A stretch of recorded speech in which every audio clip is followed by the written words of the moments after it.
So, a couple disclaimers beforehand to remind you that this is not a private conversation and is ultimately going to be made available to the public. I got you.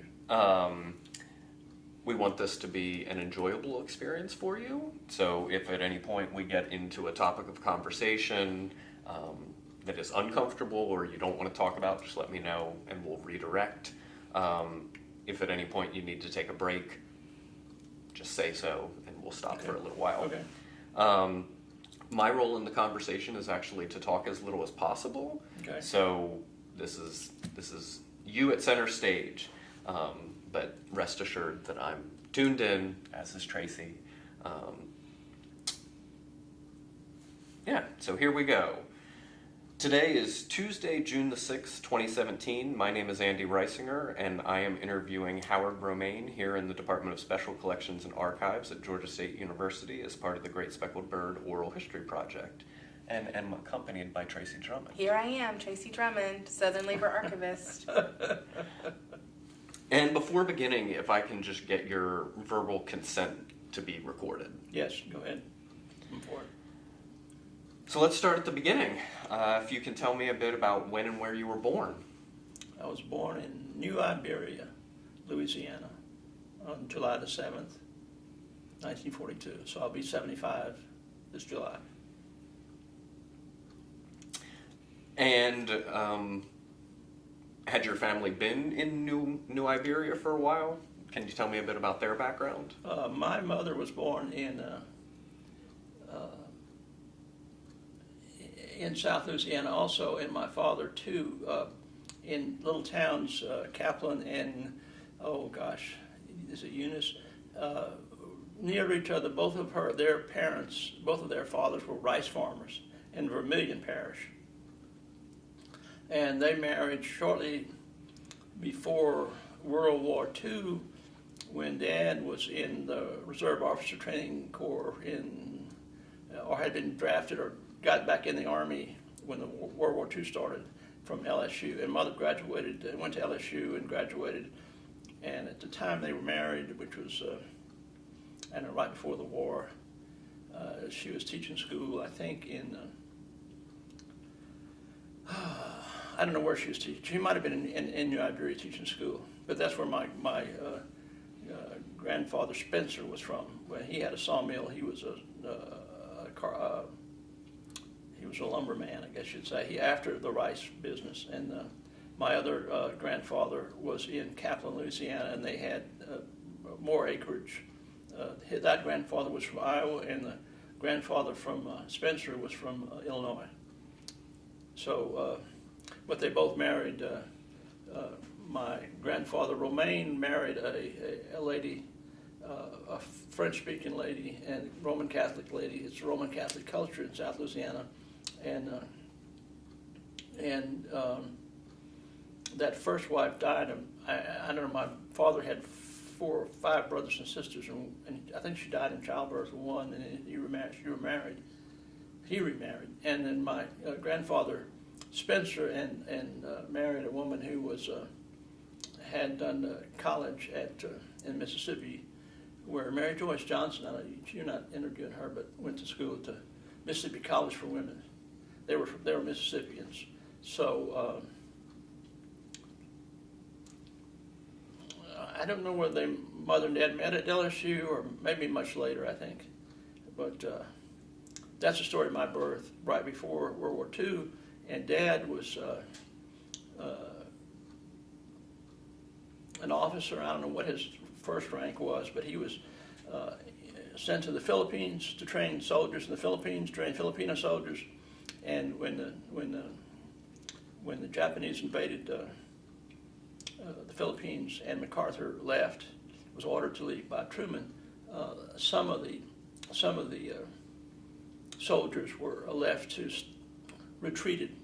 And there's been a book about my dad written, and that's one of the things I could have brought to show you. But he and a number of other officers retreated to the mountains, and this was a story oft told to me as a young boy when he came back. But they didn't tell the full story. The full story, which was in the book, is that they were ordered to surrender to the Japanese when the Japanese took over Manila. And MacArthur, the resistance was impossible. So they were walking at some point above the Capitol, going to surrender, and they saw a field full of white flags of Filipino soldiers who had been they'd been training, who'd been part of the American Filipino group that they had been training, and all the people with the white flags had been decapitated by the Japanese. There's a whole field full of people. I think at that point they decided not to surrender,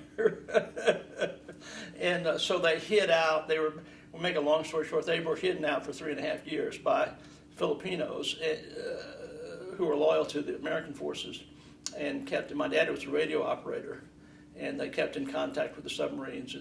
And one connection to my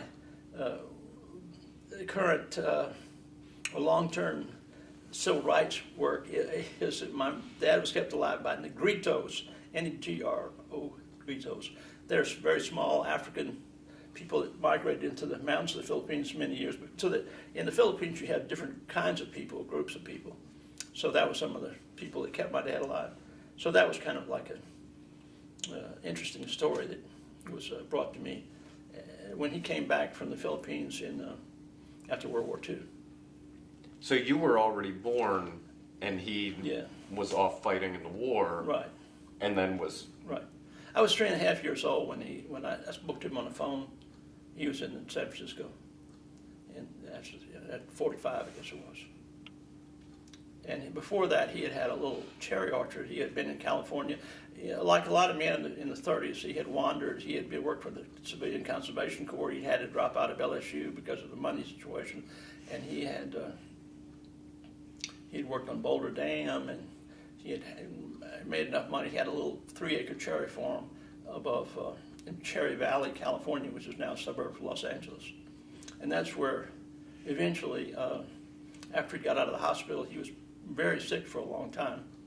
And after he got out of the hospital, my mother brought me out there on the train, and we were in that cherry orchard for about, I don't know, it was long enough for my sister for my sister Mary Lou to be created and born there near Riverside.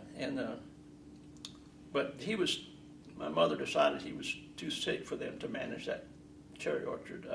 He was legally blind, and he had a lot of what they call post-traumatic stress disorder now, and he was. So she decided to, they decided to go back to Louisiana and sold the cherry orchard, and which includes selling my tree they gave me. Anyway, they sold the cherry orchard and bought a small 3-acre piece of land in New Iberia, and returned there, and in about 48 was the last year that they were in California. So that's my early life, and Mary Lou was born in 48, so she was 6 years younger than me. She's here in town. She's contributed her record. She told me she was head of the teachers union here for about 20 years, and contributed. Her archives are open now. Mm-hmm. She's still very actively working with UFCW. United Food and Commercial Workers. I know Yeah. that. Yeah. I didn't realize y'all were related. Yeah. And was your father able to return to some sort of work? Well, I was always embarrassed as a youth. But I remember people would ask me, "What does your dad do?" And I said, "He's permanently, totally disabled from World War II." But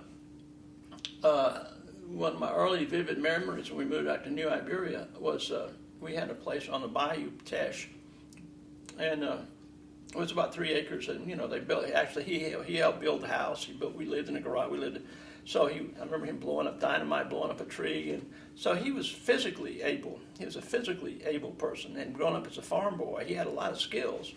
And he immediately made a big garden right along the bayou, and he always gardened, and so that was a big thing he did. And he had other jobs as time went on, but he never returned to full-time employment. His main activity was with veterans organizations, American Legion, Veterans Foreign Wars, Disabled American Veterans.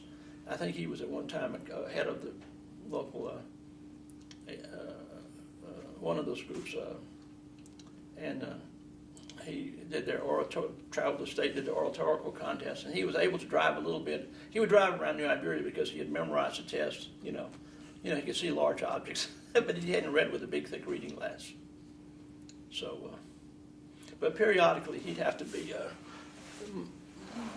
the family, extended family there, of his brothers, mother would call and have to take him up to Alexandria or someplace where he could be calmed down, I guess you might say. He would bring us coffee in the morning. You know, South Louisiana people would drink a little coffee, and he'd come up the hall. I could hear him come out of the hall in his slippers with a little cup of coffee, and then sometimes he'd start speaking Tagalog, and and then you know, he would start talking about the Japanese coming back and stuff. This was in the 50s. So then mother would call people and say, hey, you know, Allie needs to go to the hospital for a little while, get cooled out. So that was kind of, but I think as time went on, I think according to my sister, he was less, you know, less aggravated. And what are your parents' names? Allie Howard Romaine and Lucille Spencer Romaine. And did your mom teach school all these years? No, she the first job I remember her having was a census in 1950 because she just had a baby. And I guess at the first start, Dad's pension was enough. It was not very much, but you know, they ruled it very simply, I guess. I don't know, and they had some money from selling that land in California. And unbeknownst to me, my mother had left him a little plot of land in Kaplan, which had oil production during when we started oil production, which I didn't really realize until he died in 1970, and I started getting some checks in the mail. They had a little oil, but it wasn't a whole lot, but it was something, you know. But then I think Mother started back to school, teaching school in �54 when I was in 7th grade. That was a very vivid memory because, I think, you know, that was the Brown decision year, and there was a lot of talk about, you know, when the N-word kind of come, and there was a lot of hysteria, and we went through about 3 teachers in the 7th grade, 4 teachers, and I think they brought Mother back because, you know, she had lived in California and knew what it was like to be amongst diverse populations of people. She was a hardened veteran of this new thing that was being imposed, you know, and you know, so then she taught from then on until she retired. Tell me a bit about your schooling and life as a young person, your interests. Well, as a paper boy, as a Boy Scout, as a paper boy, I delivered the Daily Iberian in the afternoons at my first job, regular job. How old were you then? I don't know, about, maybe 7th, 8th grade, something like that. And then as I got to be older, I started with the Times-Picayune. It's a New Orleans paper. We'd come in about 3:30 in the morning, and I'd get up and go deliver it. I had our side of the bayou. I had all those papers, about 100, 150 papers, and I would deliver them. And I'd go home. And I was not active in any sports or anything because New Iberia High only had football and basketball.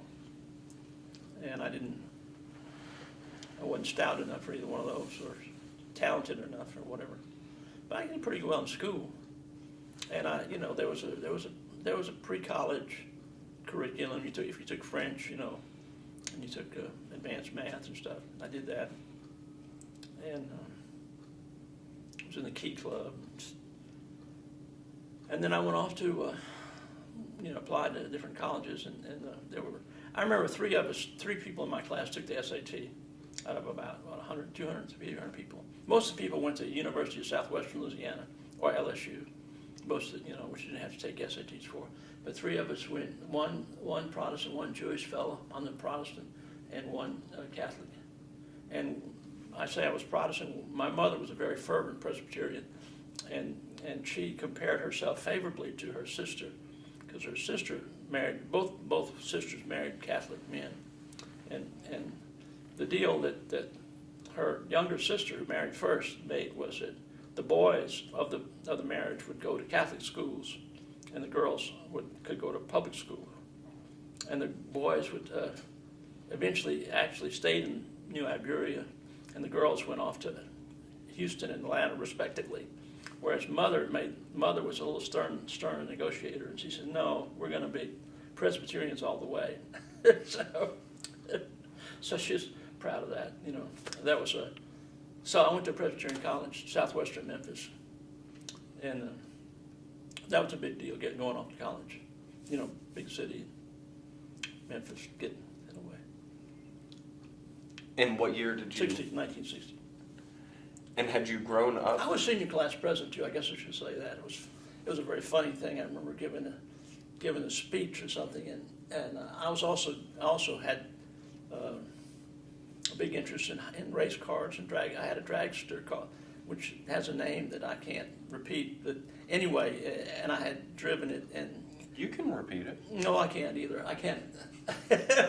But anyway, little miscarriage. Okay, I mean it's really what is it? Politically incorrect. But anyway, we thought it was high school boys. That was funny, you know, the carriage. Anyway, a mess, a disaster. But anyway, but it had a series of cars and, you know, speeding tickets. And one of my friends was a fairly wealthy family, from a fairly wealthy family, and had a big trucking company because it's an oil and gas town. That's the major industry. I mean, you have sugar, you have salt, and you have hot peppers, but the big industry is oil and gas, offshore oil and gas. And anyway, we got caught speeding one day, and we went crab back to the D.C. Bonnet Trucking Company, and Clayton Stan said, "Well, give me the tickets. Let me see what I can do about it." And then, of course, it disappeared. You know, he just talked to the sheriff. And the sheriff was on the DS. Oh my God! And I got to get up there to give that speech, and I just knew he was going to reach over and grab my arm. And he finally caught you. Anyway, but it was I made it through. So that was kind of interesting event. You know, learning about maybe an early learning event of the power of economic interest in political. But it didn't register. In retrospect, you know, you could see that. And then I went off to Southwestern Memphis and pre-med major and did well in chemistry, and I also took courses at the University of Southwestern Louisiana with my friends, two friends. Took physics there in the summers, and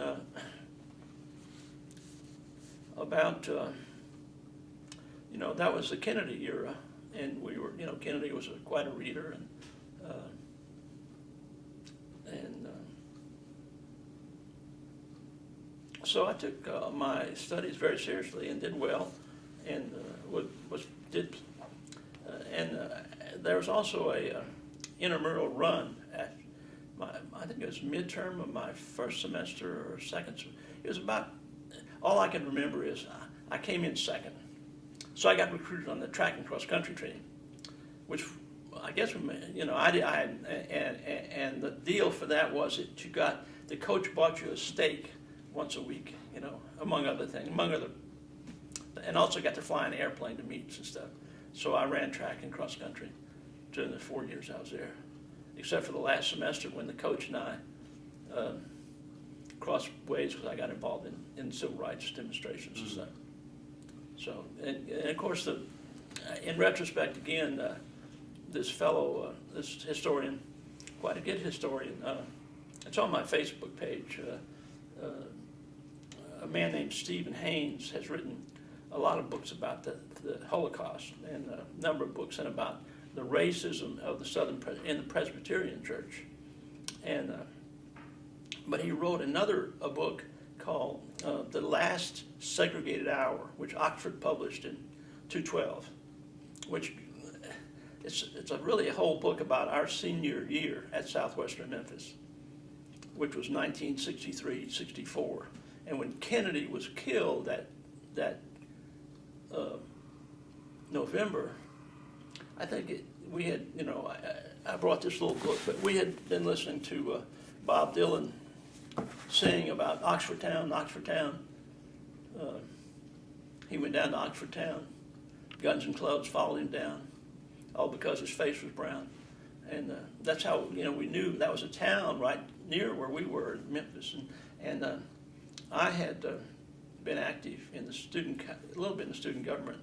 And when I was on a cross-country trip, I should say my grandfather died. Grandfather Spencer died that, I guess it was spring of '63 maybe. I think it was spring of '63, and I got a car. My grandfather's car, it was a little Ford Falcon, came to me from my mother and father. And so I drove the little Falcon sometimes on our cross-country trips. It was a small team, small college competition. We'd compete against people like, Millsaps College, or sometimes we'd run against UT, but it was mostly smaller colleges. And while I was in, we had a meet against Mississippi Southern, I think it was, in Jackson, outside of Jackson, Mississippi, and so I went to what became the COFO office in the summer of '64, famous Mississippi summer, because I was looking for James Meredith, and I wanted to see if he would come talk at Southwestern, explain why a person would go through all that pain and throw brickbats, why would he want to do that? It was just kind of like, kind of innocent way that students are interested in things. And I went there, and when I got back, it became a very controversial item on the student government agenda. And the administration told us this was really the culmination of a number of things we had done. For example, I had invited a white man who was head of the NAACP in New England to come and speak on campus. And then they passed a rule that you had to go through the administration to speak. And other things. And there was a group of concerned students because it was an all-white Christian college. And we thought this was unchristian. We thought this was not right. We needed to change this policy. And then Kennedy was shot. And it kind of, wow. And, he had given a speech for civil rights. We didn't know any, we went out and precipitated a lot of things. But the thing is, the instance of his being shot arose because, the connection of that to the Meredith thing is it was going to be voted on whether on the student government, the administration said you cannot bring him on campus. Because the thing they didn't want, the idea of this great massive violence that had happened at Oxford was the last thing in the world they wanted. And they were calmly trying to bring in the first black student in a year or 2 years or whatever. In fact, there's a real good interview that Bob Wells, who's a videographer here in town, has.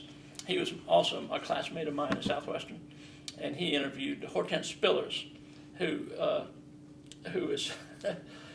I've been living with for the last 10 years. But anyway, she and I were in this book.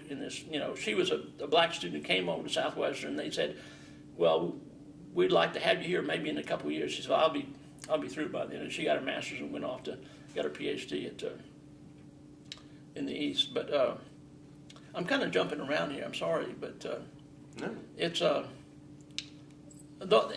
that 63, 64 year was. To have the President of the United States assassinated in November of your senior year was very riveting, so to speak.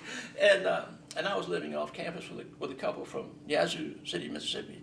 That was kind of a privilege to live off campus, and I had done that. I had just a room, and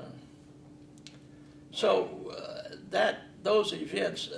Again, I'm circling around. But what was interesting is that the weekend that the vote was going to be on whether to defy the administration and bring Meredith on campus. We weren't going to have him on campus. We were going to have him in a theater near there, but the student government was going to pay for it. That was the argument I was going to make. But right before that happened, Kennedy was shot. And I was walking across the campus, and we had been doing all this stuff for the president of the college, and this physicist was walking across, and he said, you heard the president was shot. And I said, oh, God. And I thought he meant President Rhodes of the college. And I said, man, I'm going to be in trouble now. And he said, someone shot President Rhodes? He said, no, President Kennedy. Oh, God. So anyway, so that was a big event of my senior year. And so, of course, Meredith didn't come, and we let that all go. But I joined the NAACP. I went down. Had you met Meredith when you went looking for him? No, I met a representative of him. And, he explained how he had to come. We had to pay for him to come and so forth. But it was interesting. And so then I joined. We went looking for people, for the movement to hook up with other people. What could we do? And I met Vasco, a man named Vasco Smith, who's a black dentist, and his wife, what is her name?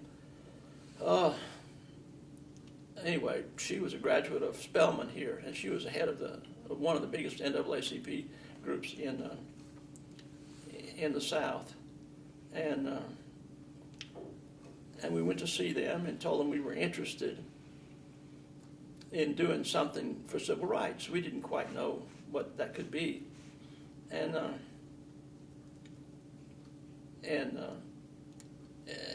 we were then introduced to Jim Lawson, who is the nonviolent theorist that spoke to early SNCC conferences, that was so key in the Nashville movement, and was Dr. King's main nonviolent theorist on his staff, actually he was always an independent pastor. And he was at Centenary Methodist Church in Memphis, and we began to go to his workshops on nonviolence. That was the whole thing, nonviolence resistance to, and that summer before '63, we had a course at Southwestern Memphis. It was called Senior Bible, and I took it that summer because I was doing a double major in chemistry and philosophy, so I wanted to get out, get through the the Bible stuff. But we read Barth, and we read all the serious post-Holocaust theologians, stuff like that. But at the same time, my girlfriend in New Orleans was sending me a copy. She was a Quaker. Sent me a copy of a letter from the Birmingham jail. And so we were, that whole theory that you confront racist entities and people, and it brings out what's hidden, a hidden kind of oppression, I think was in my mind as an alternative to other kinds of struggle or legal, or I didn't know anything about any of this stuff. I just I was a philosophy major. I did. So I got my senior year. I won fellowships to Wisconsin and some other place for chemistry, and then I had fellowships in Virginia and Syracuse and some other place in philosophy. For graduate school? Grad school, yeah. And I decided to go. Well, during that period, all this was going on. I applied for these fellowships. I got letters in the mail around that Christmas holidays. Kennedy was shot. It was just incredible time. Incredible time. And so I was trying to figure out what to do, and then I started going to these workshops, and I was writing a master. I decided to do an honors paper in philosophy, and a lot of this is in Steve Haynes' book, Ad Infinitum, called The Last Segregated Hour. It's a very serious book, and he read all letters that I wrote to the editor, or whatever. It was kind of, in a way, it was kind of flattering, I guess, or intimidating or something. I don't know what, but it did lead me to hook up with Hortense again, and she had been the distinguished professor here in Atlanta, and I was back and forth between Atlanta. That was in most recently, and so I'm jumping around too much, but that all of that. Let's stick with '63, '64. So we stuck with Jim Lawson's courses all that spring. We started a church visitation program, among other things, and it turned out that one of the churches a lot of them would just let us in. Just integrated couples, two, pairs of people. What are that, couples? And a lot of us just seat us. Catholics seat us, Baptists seat us. We went out to Second Presbyterian, which was a huge church in Memphis, and it was Southwestern Presbyterian Supported College, and we went out there, and again, this is in great detail in Steve's book, but two guys, one black, one white, went up, and they said, "You can't come in." So they said to the black guy, "Are you African?" Because they have African missionaries, right? And he said, "No, I'm American, so you can't come in." So anyway, this started our confrontation with Second Presbyterian Church, which was probably the biggest church, one of the biggest certainly in the Southern Presbyterian Church denomination, and was pastored by Richard Russell's brother. And we didn't see he was one of the only, apparently the only prominent pastor who would take a segregated church. Because the Southern Presbyterian Church had already taken a stand against segregated churches back in the 50s. But, the inertia of segregation is powerful. And the inertia of money, which was a very wealthy church, is powerful. And, of course, this was my first learning experience with civil rights, I guess you might say. So we would go out there every Sunday in Vasco Smith's car. And Maxine is his wife, and Maxine and Vasco Smith, we would go out there, and he was actually a Presbyterian elder, and we would stand in front. And if you go up, Steve has a website called The Last Segregated Hour. He has a website, and he has pictures that I gave him of us standing in front of the church and stuff. And this went on all the spring of my senior year. And this also led to me being asked, I wasn't, but it led to some difficulties with the coach of the track team, and I didn't really finish that spring semester one track team. And we said to reconcile. I saw him before he died at our 49th or 50th reunion, and anyway, we kind of reconciled. But anyway, this was important, and it was through that series of events that a fellow named Ed Hamlet, who was a white campus traveler for SNCC, SNCC had wanted to set up a white folks project. And there was a big debate, if you read any of the books about Mississippi summer, about whether you have white people. One of the ways that came out was there was going to be a white folks project to reach out to white people in Mississippi to explain how civil rights could benefit them, which has kind of been a continuing theme in my life. And anyway, and so Ed recruited me for that. Ed came to town and stopped by and talked to Jim Lawson. And Lawson said, "Well, you should go talk to Howard Romaine out at Southwestern." He came by and he said, "You want to work in summer?" And I said, "Well, I don't know. I'll think about it. I don't have any money." And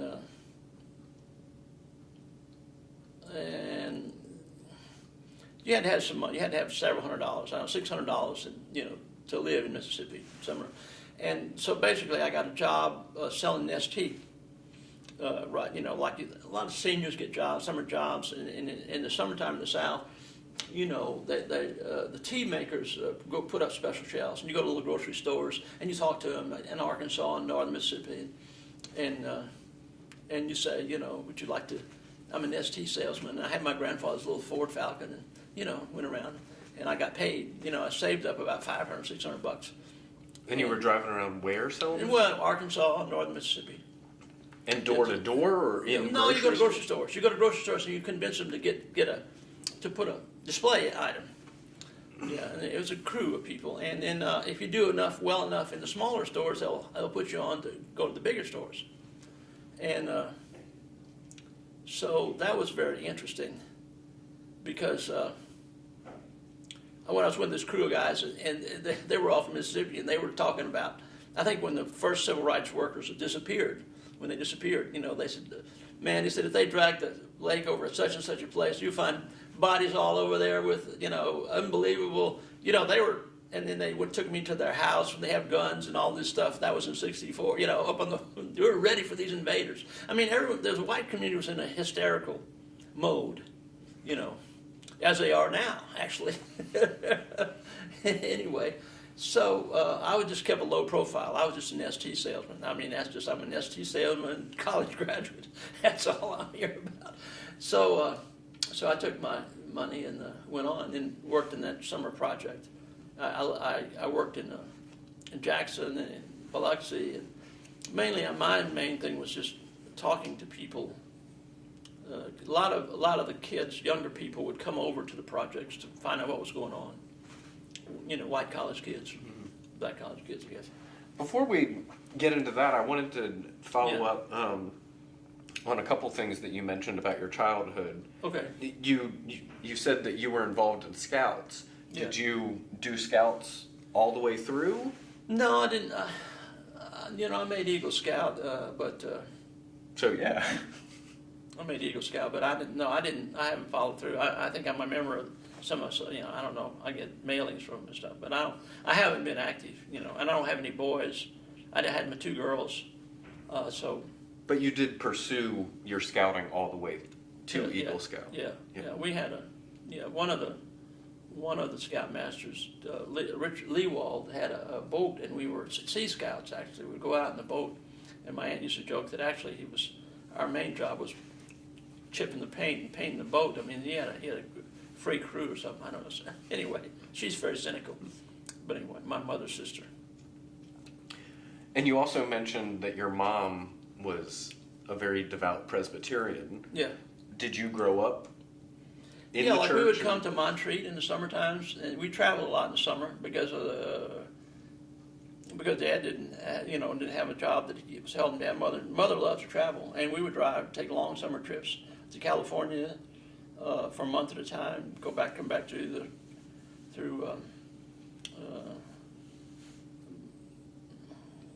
Glacier Park. I remember that Glacier Park, and we'd go all the way to Maine. Mother would drive all the way to Maine, and back up and down. I don't know how many trips we took. My mother was killed in an automobile accident in December of 1973, and so there were a lot of family stuff that was in the house. Because I was in the back of the car, and my back was broken in 7 places. We were coming back from Atlanta in December of '73, and she got in the wrong lane and hit an 18-wheeler head on. So I was out of it for a while, and my sister basically cleaned out the house and dealt with all that stuff. So there's a lot of stuff that I would have. Part of my purpose was trying to figure out why I had taken a different turn on things and going home. Then Dad had died, and I thought I could help my mom. But anyway. I don't know how many trips we took in the summertime, but we traveled a lot, almost every summer, from the time I was a teenager until I went to college. And then one summer, when I was in college, we went out to the World's Fair in Washington, whenever that was, 62 or 63, I'm not sure. And that was the last trip we took as a family.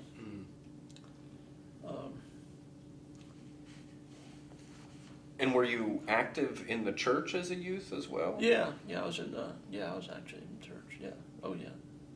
I went to summer camp. We went to summer camp in a little place called Clinton, Louisiana. I had a summer camp there, and that's where I met a man from Southwestern who kind of recruited me for college. And I was somewhat active in the religious groups at Southwestern, but more I was. This biographer, Haynes. Well, I mean, I thought of myself as a serious potential professional philosopher. I was dealing with problems of God and epistemology, and I solved all the problems of Western philosophy in my senior thesis. It's just, I was, but it was funny. But I took courses in Thomas and in Thomas Aquinas, the whole course in just Thomas Aquinas. Whitehead was a big person, my biggest influence, and a lot of my thesis was about Whitehead. And then I went on there was a pretty well-known Whitehead philosopher at Virginia. Both of my professors at Southwestern were Whiteheadians, I guess you'd say. Although we read Wittgenstein. The summer of '63, I read Wittgenstein, Heidegger, and Martin Luther, and then unofficially Martin Luther King. They were getting me ready for graduate school. Mm-hmm. Mm-hmm. So we read what was hot then, Wittgenstein, Heidegger, and I read Sartre and Camus on my own, and stuff like that, and Kierkegaard, those guys. Had you been a serious reader as a child too? I don't know how to answer that. I think probably, but not. I remember this very vividly when Southwestern sent out a list. They said these are the. Actually, probably not. I mean, I hadn't been a hot rodder, but when I got accepted, they sent a list. These are the books that most students who are accepted at Southwestern will have read by the time they get to college. All of Dostoevsky, Tolstoy, da-da-da. I just read them all that summer. I mean, all I did was that summer just basically started reading because I was scared to death. Going all the way to Memphis and all these people from Houston and, all these private schools. But, I got into it, I got into it once I hit college. Okay. And I left the hot rod behind. Yeah. Sort of just shifted gears. I wish I'd shift gears like that now, but I can't. Although our meeting the other night was a big up. It was a big up for me. Yeah. And I appreciate this project a lot. I think it's very good. And also as a youth in New Iberia, and then I guess also with the perspective of traveling across the country or around the country every summer, what was your understanding and experience of Race issues. Exactly. Well, the one vivid memory I have is that we went to San Francisco one summer, which we would do we did more than once, but I remember very vividly my mother telling me, "Now, Howard, listen, we're going to go eat on the wharf. We're going to go eat seafood on the wharf out there, and it'd be nice. But now, some black people may sit next to you. It'd be different from Louisiana, but it's no big deal. It's not. Don't worry about it. Don't react. like okay, Mom. But I don't think that. So I remember those. I have tried to remember those things. And in New Iberia, well, there wasn't any. There wasn't any. Well, the only thing in New Iberia I remember my mother saying is that the director of schools had been very innovative and had tried to build up the black schools so they wouldn't want to come over to us or something like that. I mean, my parents weren't any. They didn't subscribe to the Nation or the Progressive, or they weren't liberals by any stretch of the imagination. But that was a whole patriotic era, and you did what after all, Negritos had saved Dad's life. I don't know, I wasn't aware, I didn't think about, I wasn't conscious of race, except I started dating this Quaker woman I met at camp, and I would hitchhike down to New Orleans to see her, and they would have black people over to dinner and stuff like that. Her name was Ruth Klepfer. Her dad was a research scientist at Tulane and was studying, because of the extensive records of the French records in the Catholic Church, he was studying genetic diseases because there was a great record going back in the churches, and she and I became friends, so she enlightened me some, I guess, but she was the one that sent me that letter from the Birmingham jail in '63. But we didn't, we had a golf high school type thing, dalliance, I guess you'd say. But she went to Tulane, or Newcomb, and had some other boyfriends, and I went on and got busy with track and all this work I was doing academically. I was pretty focused on work, on academics. And I kind of peaked my junior year. I was taking quantitative analysis, which was 2 labs a week, and organic chemistry, which was 2 more labs a week, and biochemistry. So I had 5 labs a week. Plus, when I got out of the labs, I had to run track. And so That was spring of '63. So that was, so I did really well, and so I peaked, No, I'm just kidding, but I don't think I've had as rigorous academic schedule since, maybe, really. And I was taking stuff like, I think I took a philosophy course or two, like medieval philosophy or something, modern philosophy, I'm not sure. Because I was struggling with it, go to grad school in philosophy or go to chemistry, what was I going to do? Because it was a whole era of, science, we were fighting the Russians, they were going to, and we had the Sputnik in '57, it was a lot of very, in some ways similar to some of the interest now, it's STEM courses and so forth. So, but it was very intense, and if you did well in science, you got fellowships, so forth. And I got a fellowship as a Defense Act fellowship, as Tom Coffin did, actually. I found he had a Defense Act fellowship, too, to study Faulkner. And I had a Defense Act fellowship to study Aristotle and Plato. I mean, it was kind of like they were throwing money at the problem. If you had good academic skills, they would let you go to school and not send you off to war. So anyway, that's kind of a roundabout. That goes through my senior year at college in Rhodes. It's Rhodes now. It was Southwestern Memphis. Mm-hmm. So you're in Mississippi in the summer of '64. Yeah. And so would you characterize that your consciousness around race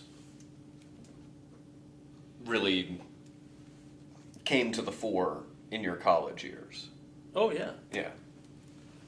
But because New Iberia, was it very physically segregated? You had essentially... Yeah, they had a black Catholic church and a white Catholic church, and they had, I don't know about the black Protestants, and I didn't know any black people. That was total segregation.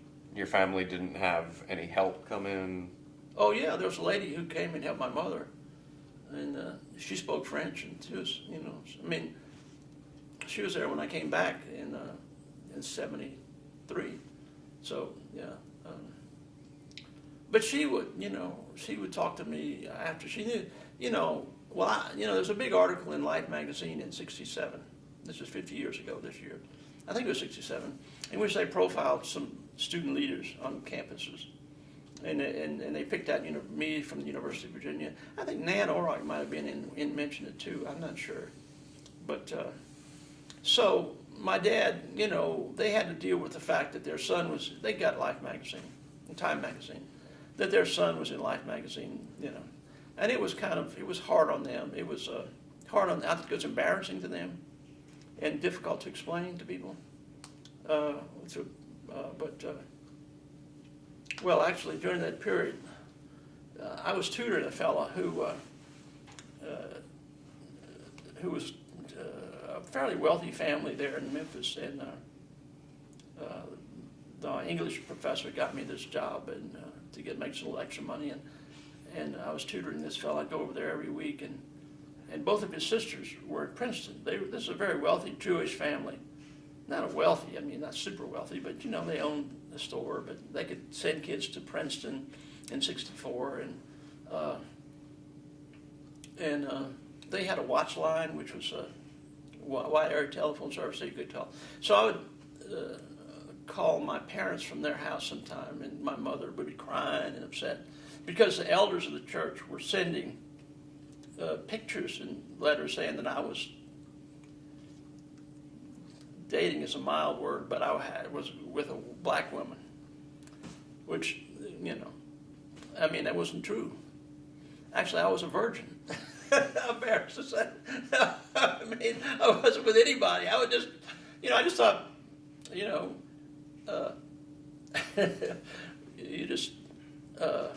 how could you have a church that didn't lie, that had missionaries in Africa? That was one other factor. My great aunt was a missionary, died in Africa. How can you have missionaries to Africa and not let black people come to church? Black elders come to church. It was just so crazy.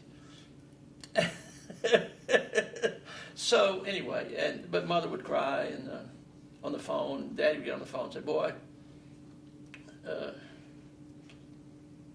he'd say, well, "My black friends, I write for a black newspaper now. I have an office in a black newspaper, so they think it's funny, but some people may not think it's funny. But he would say, 'Boy, you still driving them niggas around in your car?'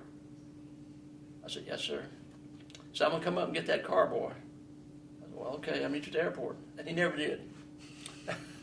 so, anyway, some of my friends say I should be the working title of mine. Now they're driving me around in their cars, so it's one hand washing the other, and they know anyway. Oh gosh, they're driving the whole civilization around. Praise the Lord.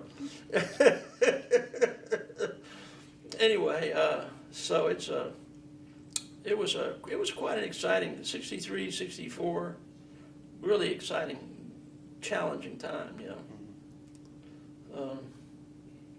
And then I came home that summer after that project in Louisiana, loaded up a wagon, loaded up a. Well, let's. You got some more questions on that? Yeah, about the project. So you were in Mississippi. Yeah. Well, organizing. Well, mostly it's more like a greeter. You know, I didn't do the Freedom School thing. I didn't teach the clues. I didn't register voters. Really, we were focused. The group was kind of split into two parts. One was in Biloxi, one was in Jackson. I think Sue and I worked more in Jackson, but Sue may have gone. But among other things, I met a Marxist I never met a Marxist before. You know, we were supposed to be communists, right? But I had never met. But there were some kids from Texas who claimed to be Marxists in this little group that was in Biloxi, and I just thought they were crackpots myself. But anyway. You know, and I thought they were really focused on organizing the white working class in conjunction, which is okay, and makes meaningful sense if you come at it from a certain perspective.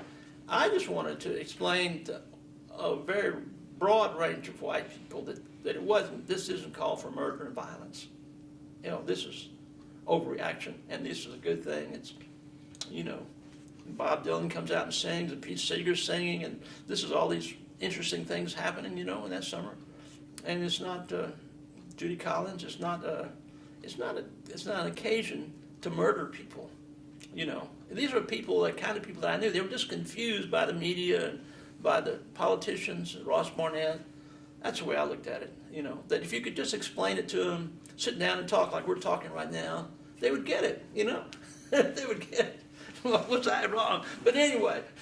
And where are you going to engage people to have these They would conversations? come out. They would come out. And they wanted to talk to people. They wanted to talk. Go to, you know. These are mostly white people. They would come on and talk. And but now I stayed. Just in front of the barber shop or the. Well, no. I stayed. First time when I got burned out with, there was a whole bunch of people living in a hotel, and I don't like those kind of situations anyway. So I went back up to Jackson. So I had my own car. From Biloxi. Yeah, I had my own car. I had my own. You know, I had been to the COFO office. I kind of was like looking at what was going on, and I helped around the COFO office just mechanically. You know, the books would come in, and also Ms. Wallace Scott. At that time, there was a parallel focus of the civil rights community to engage a broad spectrum of the community to make this thing transition as peaceful as possible. And you had hearings of the Civil Rights Commission that summer in Jackson on the violence. They knew there was going to be violence, and they knew there was going to be excessive reaction, but they were trying to document certain things. And in order to do that, they had to have a local person on the Civil Rights Commission, which was Mrs. Wallace Scott was the lady's name. And I stayed with Miss Scott a while. And she was a very devout Episcopalian, and her husband, I think, had a lumber company. And then she found me a place to stay with a medical doctor who was, you know, the School of Medicine there in Jackson is the School of Medicine in Mississippi is in Jackson. And I stayed there with actually a psychiatrist who was staying there. He had a couple of rooms. And then that's where I met Mario Savio. He was also staying there because he had been in, you know who he is? Mario Savio? Okay. Mario Savio, for people who don't know, became really famous because he went back to Berkeley and was the person who started trying to raise funds for SNCC and trying to raise funds for civil rights, and they stopped it, and he said, and it became the whole student movement at Berkeley. And he eventually died. But he was a very smart guy. He was he had a lot of interest in math and philosophy like I did, and so we had good interchange. And I took him out. The right wing, extreme right, would open bookstores, and I took him one time out because I could, I have a Southern accent, I guess, or I did more then. And we went to this bookstore because I just wanted to show him one of the things. And when he walked in, they immediately saw that he was Northerner. He had kinky hair, and anyway, so we got the heck out of there. I think I can't forget the name of the group, but it was one of the many splinter racist groups. But I stayed with that person, and I just kind of, tried to make myself useful around Jackson. And Mrs. Scott maybe had some people come, and also there were people who would come in from out of town, different religious groups. It was like some kind of weird human rights world fair or something. It was really a wild summer, which I guess deserves treatment in itself. Now, can we take a quick break? Yeah, absolutely. Okay, so we're coming back after a little break, and you were telling us about Freedom Summer. One of the things I wanted to clarify, the way you're talking about it, would you characterize it that you were sort of an emissary being assigned by people to go do outreach and explain? I guess you could say I was self-designated in a way.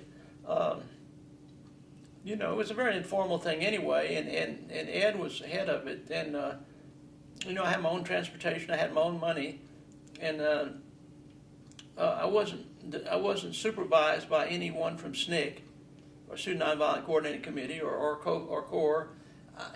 My supervisor, Ed was in SNCC, but it was very loose, and I hadn't filled out an application. What application I filled out, I just said I had been tutored in nonviolence and spent the whole spring in demonstrations and things. We did other demonstrations too in college. I should say, I guess, that I got arrested at the tea room, and when I got arrested, I think Hortense Spillers got arrested with me. And if you ever get to, where was she in school? She was in Memphis State, and we were both in the NAACP youth group. And when when we were arrested, one of her parishioners of her little church was run cell inmate, and Hortense said, "It's all right." So why are you here anyway? And we were out pretty quick, and but the people. What was the charge? But they put interfering with trade and commerce, and they put my address in the Memphis paper. So the people from Yazoo City, who were my landlords, they were terrified, and I think terrified. That's what. But they asked me to leave pretty abruptly, pretty quickly, and so I had to figure out where I was going to live the rest of my senior year. So a fellow named George, and I always forget his name, but he was from Chicago. He was teaching Aristotle. I was taking Aristotle from him, and he offered to let me stay in his apartment, which is across from the Southwestern campus, which I did for the rest of my senior year, so I put that out. I don't know why I threw that out, because I guess it shows. But Hortense had said, "Come to my church." So that was the first time I ever went to a black church. I went to her church. Hortense Spillers, met her mother and father, and her mother remembered. And so, so all this has been revisited in later years as we've been together. But anyway, to go back to the summer project, so I had been through these civil rights events. I was I thought of myself as an experienced civil rights person. You know, I had talked to white people. I brought speakers from NAACP. I participated in church demonstrations. I'd been arrested in a sit-in. You know, and so I wasn't just a newbie off the campus. You know, going to Mississippi. I kind of knew the parameters of this system.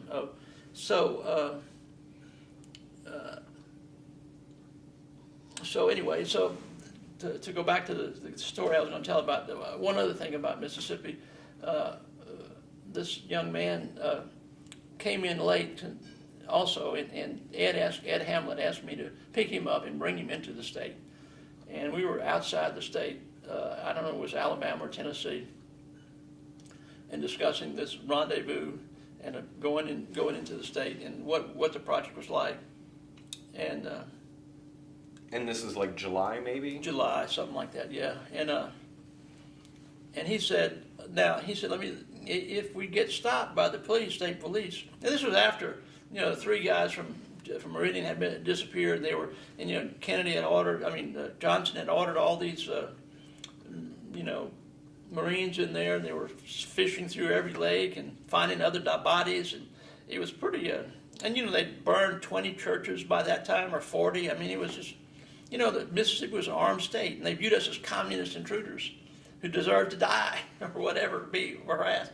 So it was the most volatile situation I had encountered, and I wanted to survive. And maybe it goes back to my dad. You lay low and survive, and come back and fight another day. But anyway, this fella said, if we get stopped now, I'm going to tell him I'm a freedom rider. A freedom rider. That was kind of the term of. Depending on which side you were, of praise or condemnation. And I said, no. I said, Ron. I think his name was Ron. Lon. It was Lon. His name was Lon. And no, Lon. Look, if we get stopped, this is the deal. If we get stopped, I got Louisiana tags in this old Ford Falcon. It was fairly new Ford Falcon then, but and I have been going store to store, setting up Nest Tea. I'm a Nest Tea salesman, and you're my assistant. And that's what's going to be. Or else, you know, that's it. I'm willing to fight for this struggle, but I don't want to commit suicide on the highway in Mississippi. And so he went along with that. And he corroborated. We've talked years since, and you remember the story. Mm-hmm. So I don't know. It was an exciting time.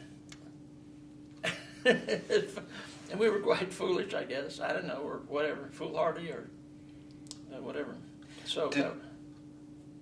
Well, given so much was at risk and maybe you weren't getting support from your parents to do this kind of work and maybe you hadn't learned it from them, at what point did it become, and why did it become so important for you? Because you even said before, like, you sort of just self-appointed yourself to get out and start doing this kind of work. Why was it so important for you to be involved? Like what was that moment for you? Well, actually, my mother came. My mother drove up to Jackson to bring me home to confront him in Scott. She was so embarrassed, you know, that I was causing people trouble. She cried. You know, she thought I was, you know. They came to my graduation, and there were some black people at our graduation that came because of, you know, because of the. I don't know. It just seemed. I mean, if there was a moment, I guess it was the Kennedy assassination, but I'd already been doing stuff before then. And if there's another moment, perhaps it was when we realized that at Second Church they would put up armed guards around the church to keep us out. And that, well, the other big thing about that event was that the Southern Presbyterian Church was going to have its General Assembly there that summer. And so someone from the Washington, D.C. area where they had TV coverage came down and joined us at some point. And it caused the church to say, we're not going to meet at Second Presbyterian Church in Memphis. The whole church across the whole United States meet there in a segregated situation where you have armed guards keeping people out. Not gonna. So I think there was I mean, it was sort of like, I read Letter from Birmingham. It was like doing an experiment. You set up this situation, and they react in this crazy way, and all of a sudden you confront them with their own racism and the consequences of it.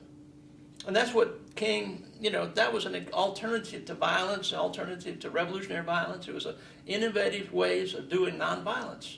That's kind of, this is a long time ago. I wasn't thinking that way then, but it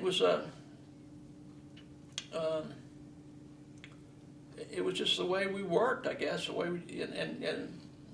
I never thought about it as a life mission, although in choosing between going to Wisconsin for chemistry, or I chose to go to Virginia in philosophy because I thought by Christmas that I wanted to stay in this movement. I wanted to stay, commit myself to working for racial justice in the South or something. I don't think I thought in those kind of terms, but, when you're 21 years old, how did you think? You think, and one other factor, the truth is that I thought if I went to Virginia, I could go see a Bob Dylan concert in New York. He was my hero, So anyway, I could go see Bob Dylan and Joan Baez, which I did in New York, in the fall of '64. After I got up to Virginia, so all of those Mississippi. I was trying to figure out a way, even that early probably, to, you're thinking seriously about work and where you're going to work and how can you work, how can you survive, what can you do, I don't know. And I thought of philosophy much more broadly than was, when I got to Virginia, I encountered what's called ordinary language philosophy, which was coming out of England. And a lot of the stuff that I was interested in was not in vogue. Existentialism was not taught. But they gave me a lot of room, and by the time I got to Virginia, that whole period, I was watching Tom Coffin and Stephanie the other day. Once you get involved, it's like you get involved in this thing. It's like it takes over your life. I was on the SDS mailing list. I was listening to Bob Dylan records, listening to Joan Baez. I was,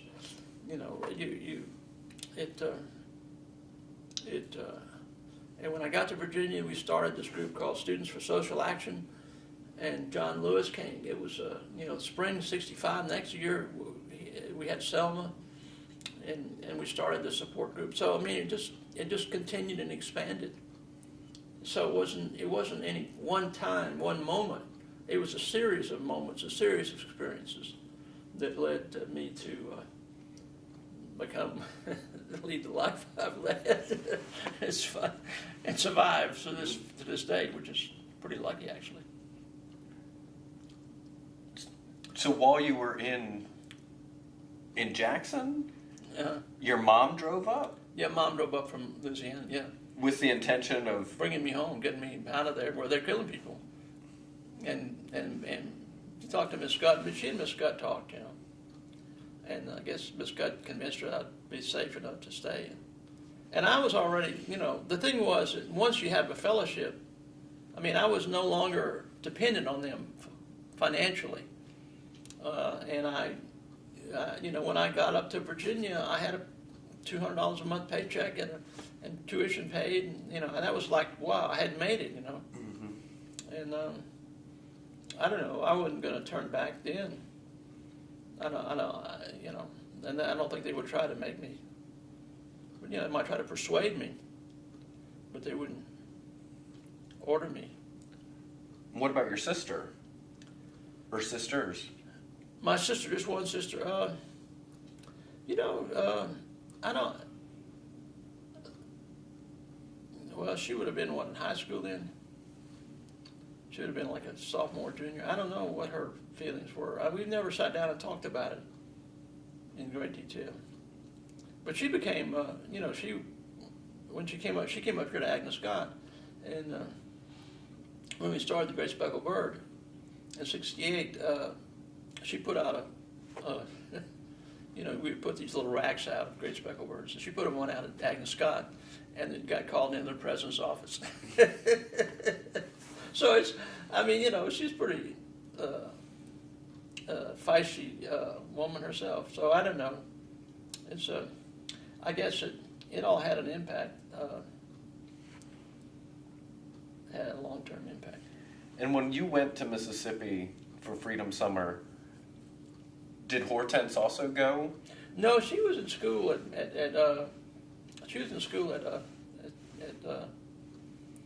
Mississippi State, Memphis State, and she went on and got a master's degree the following year when I was at Virginia, and she went on and we didn't keep in touch. She went on and got taught at Kentucky for a year or two, and then got offered a fellowship to Brandeis, where she got her PhD on the Black Sermons. That's what her work was on the Black Sermon, and she was up there and with a trip to England, but she was up there, and then she started teaching in the Ivy League, and I think her first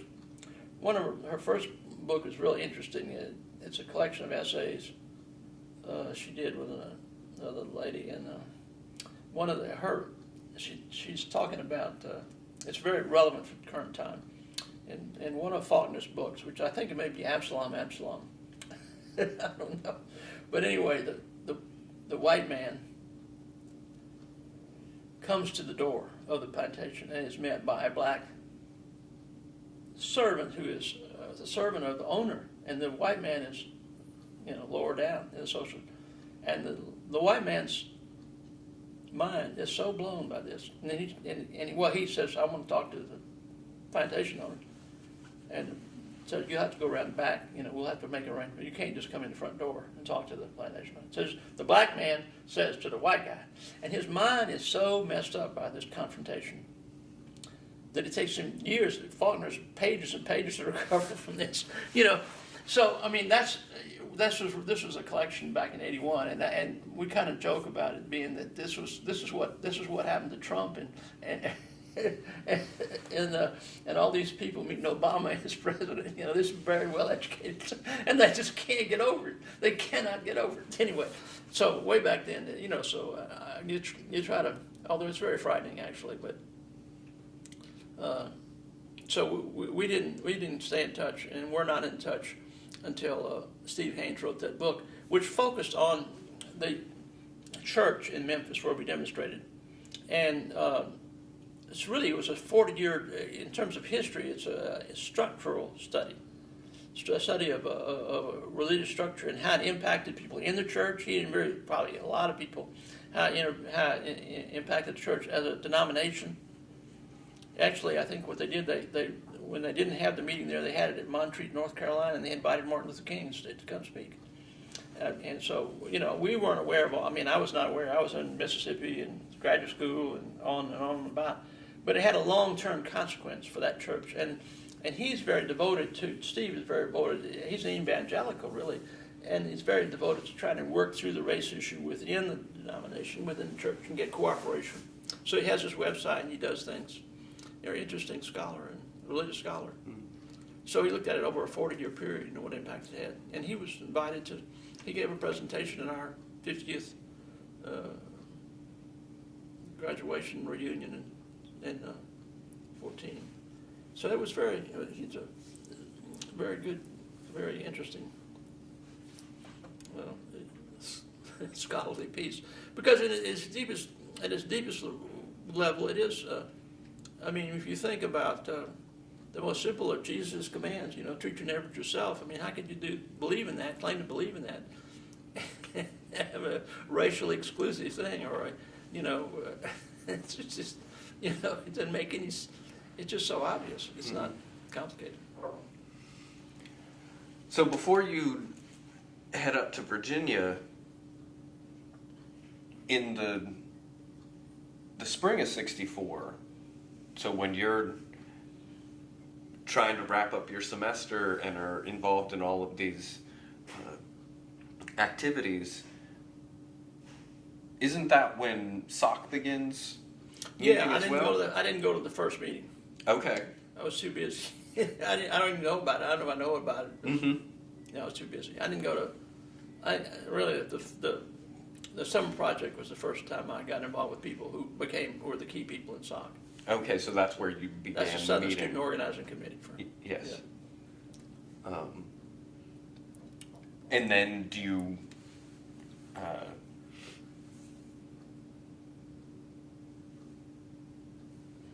develop deeper relationships with these people? Do you re-encounter them at Virginia?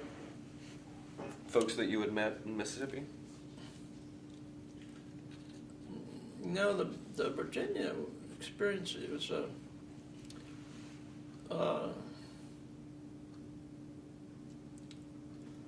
basically I felt that there was a existing human relations councils all across the South, which is headquartered here in Southern Regional Council, and they tried basically to do meetings of blacks and whites to mediate these changes. And historian Paul Gaston was head of it, was the advisor, and then he had a student group there at UVA. But we were very critical of. We thought they were kind of, we were full of ourselves after coming out of Mississippi. That they were kind of a tea drinking group, talking about it. But what we wanted to do, need to do some action, which was not fair to Gaston. Because he really actually was in a sit-in, which is I just found online the other day. I never realized about 62, and it's a very well written piece. It's very characteristic. He's still alive. He must be almost 90. I don't know. But anyway, he's the one who brought Julian Bond to Virginia, who taught there last 20 years of his life, and before he died a couple years ago. Anyway, before Julian died. But when I went to Virginia, it's a very conservative institution, very conservative college,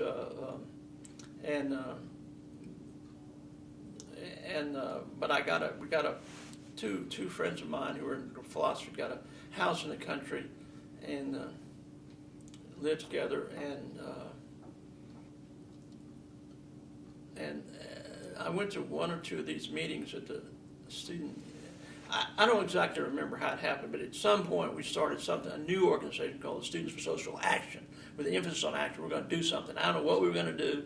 The first thing we did was do support stuff for Mississippi.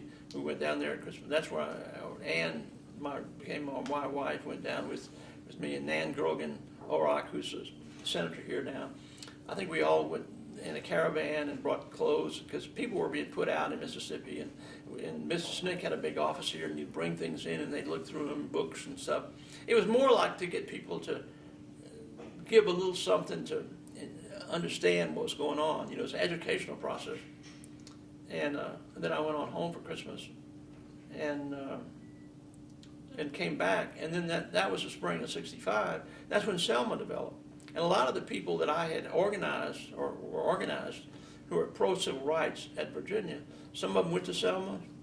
We had a demonstration at Virginia in sympathy with Selma. And at some point, John Lewis, SNCC was meeting during that winter, and they had decided that they wanted to do summer projects in several black belt counties around the South, and one of them was picked was Virginia.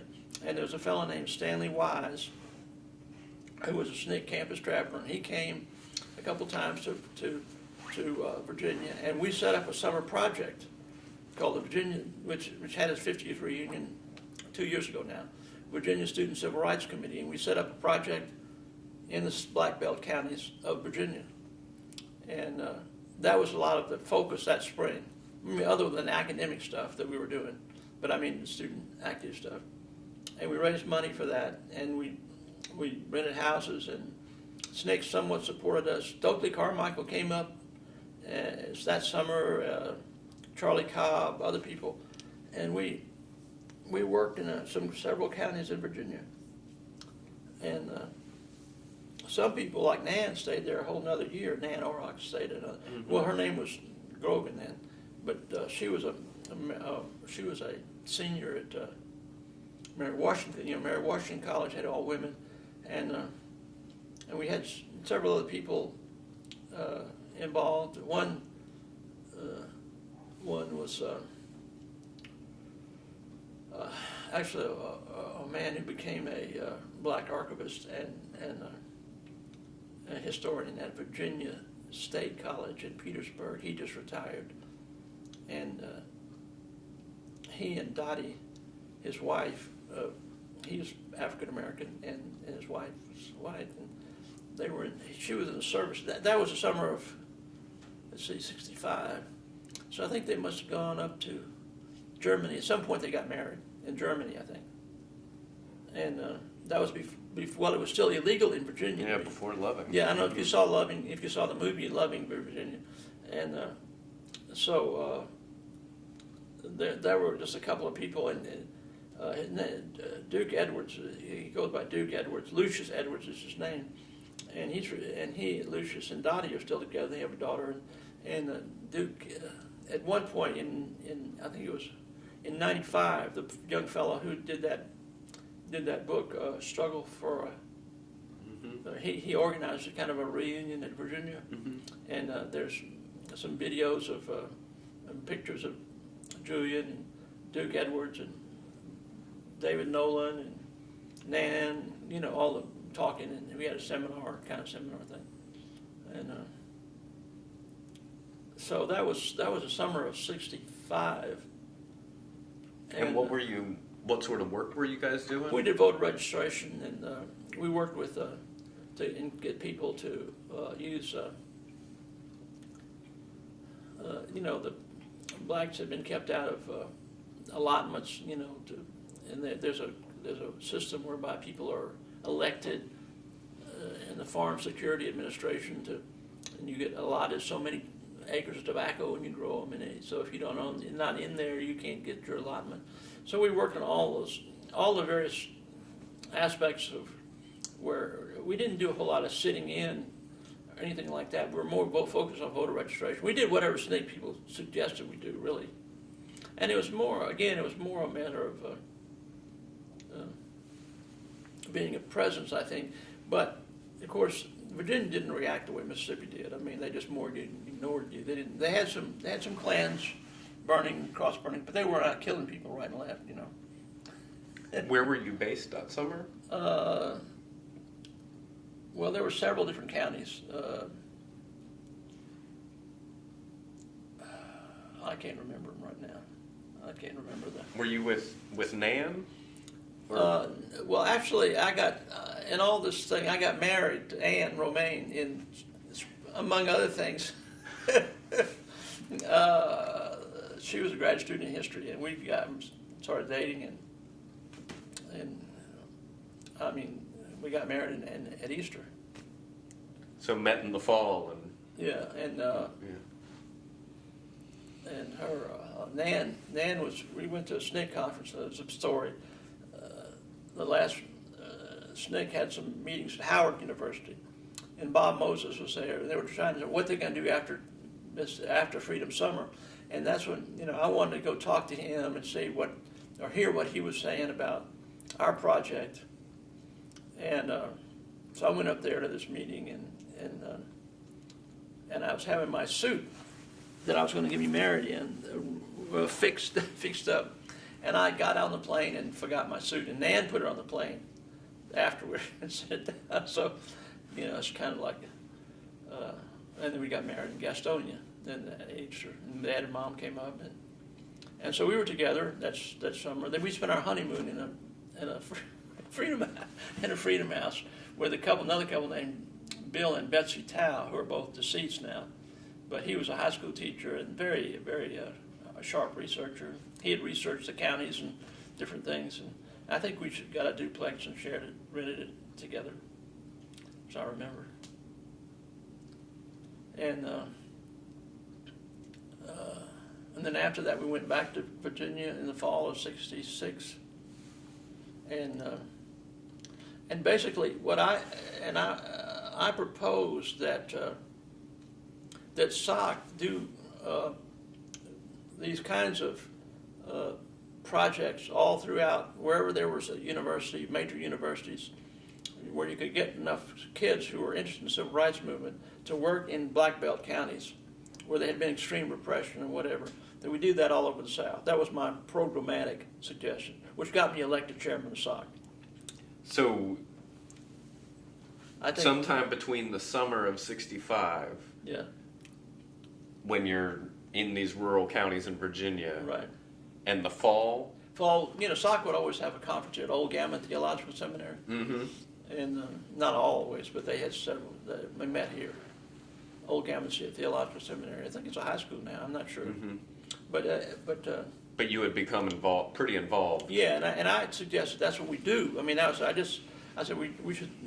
SOC was figuring out how to program, what to do, and I said that would be a good program to do. We could, because we could have students at this instead of going all the way to Mississippi. You could get students from Alabama to go to the Alabama Black Belt. You had students from whether black or white or Georgia or Virginia, because the Virginia project was viewed by many as a big success because so many people, it was self-funding, and I mean a lot of the SNCC people thought it was good. Of course there was always a split in the Student Nonviolent Coordinating Committee about white volunteers and white activists and what are they going to do? Why are they going to do this? And is it going to reinforce bad habits of black people being servile and to white people, or will it be useful? Kind of thing. And was the Virginia project interracial? Yeah, it was interracial. Okay. Duke was. There were other black members of it, but actually James Foreman started it by having a meeting at what's the school? What's the historically black school in Hampton? In Hampton, and that's where it started. We had I think it was a Christmas meeting or something. It's Christmas of '60. Must have been Christmas of '65. Is that right? Yeah. Maybe. No, Christmas. Yeah, '65. Yeah. And then spring of '65 was Selma. So it would have been fall. Yeah, it would have been, I guess. I'm getting my years mixed up here. I'm trying to think when the Virginia Project was. 65. Maybe it was. Maybe it was in the spring. Maybe it was in the spring of '65. Maybe it was a follow-up. Must have been if we went into South Side Virginia in '65. So it must have been that spring. And then I proposed that we do it all over the South.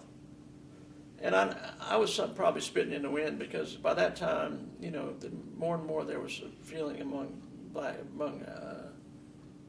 African Americans in SNCC that they needed to just focus on black.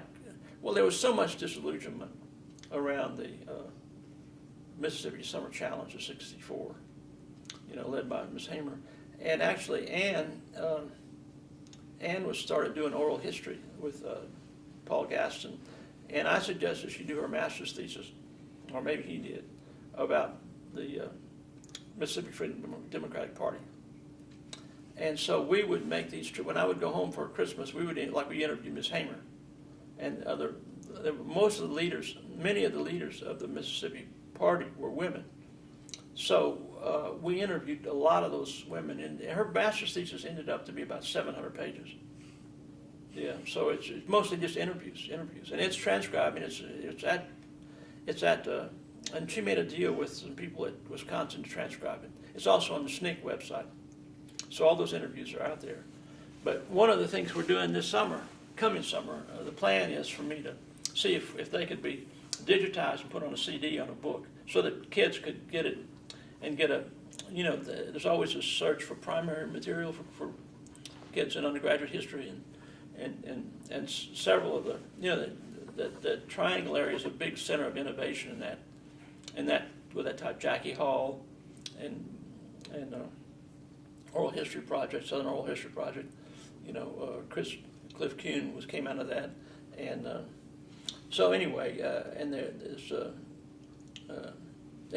lot of interest in that there, and UNC seems to be very interested. So we're going to explore that, whether we could reduce those down to a disk so people could use it for classroom instruction.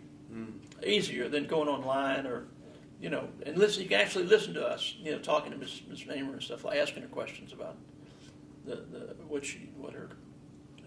Because currently only transcripts are online, not the audio. Yeah, you're right. Right. I kind of made a jump there because this was natural. Because what happened from that point on, Ann and I were just, we were just working together on her. I mean, I had been there. I knew a lot of the people, and then also in the spring of, let's see, but in the fall of '66, because of that, then I was elected chairman of SOC. Kind of like, okay, this is the program. You're elected chairman. Now you got to come over here to Nashville and do it. So we dropped out of school, went to Nashville in the spring of '66, and we're living there in an apartment. And she started. Bob Moses had suggested to her, well, at a retreat, that they do something like the Freedom Singers, the SNCC Freedom Singers, raise money and raise consciousness around our program and stuff. So we actually went up to. Was Ann musical? Oh yeah, Ann sang and played guitar and played the piano and stuff. Yeah, not a whole lot. I mean, everybody did. I knew all Bob Dylan songs, but people just did that. That was like what you did. But she was more. She had actually been a missionary in Mexico or someplace. I don't know, and played the piano and stuff like that. So anyway, so I remember we went up to spring of '60. Must have been the spring of '66. She and I together drove up to New York to meet Bernice Johnson Reagan, because that's who Bob said we should meet, Bernice Johnson Reagan. And we stopped at in Indiana for a SDS conference and kept on up and kept on going and went on up to New York. And from Nashville. Yeah, and there was a sing out. There was a sing out for peace that spring. The peace thing was already, the Vietnam thing was already developing, and so there was a big Carnegie Hall sing out for peace. And Bernice was there, and a man called the Reverend Pearlie Brown, and we were brought in behind the stage at Carnegie Hall. So it's a very vivid thing to me, because it was like Carnegie Hall, behind it. So Reverend Brown was singing, and it was very 60-ish in that the whole folk movement of bringing in people. Reverend Pearlie Brown was a itinerant street singer in Georgia, and he was blind, but he would sing, and Bernice sponsored him. And Bernice remembers it a little bit differently. But anyway, my memory is we met Bernice at that point at Carnegie Hall that night. Bob Moses and Donna, he was married to a woman named Donna then, and they introduced us, and we talked about doing a sock folk tour.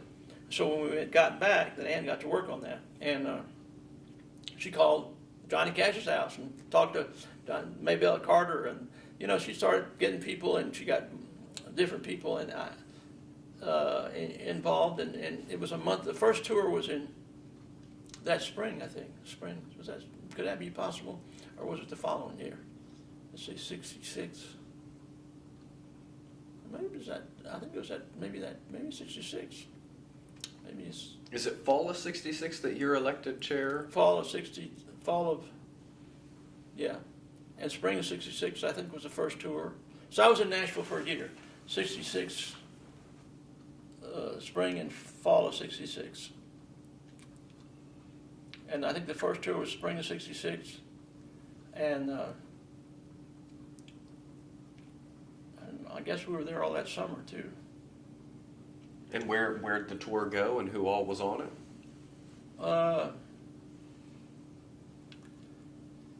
Well, Bernice and Ann were on it, and Gil Turner, I remember him specifically because he was a big mover and shaker, and he's talked about in this Dylan book, and he's a big mover and shaker in the folk music movement in New York City, and he had a big booming voice, and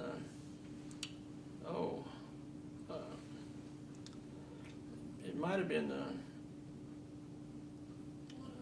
I don't think Alice Hazel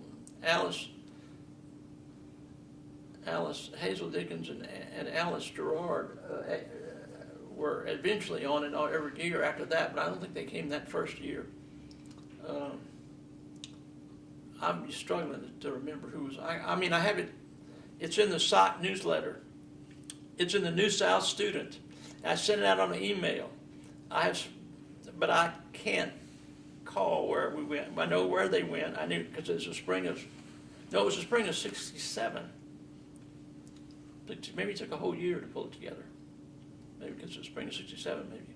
Anyway, every year after that there was folk tours, as long as SOC existed. But started at Virginia, I think, and came down through the South, and went through Mississippi and went to Texas.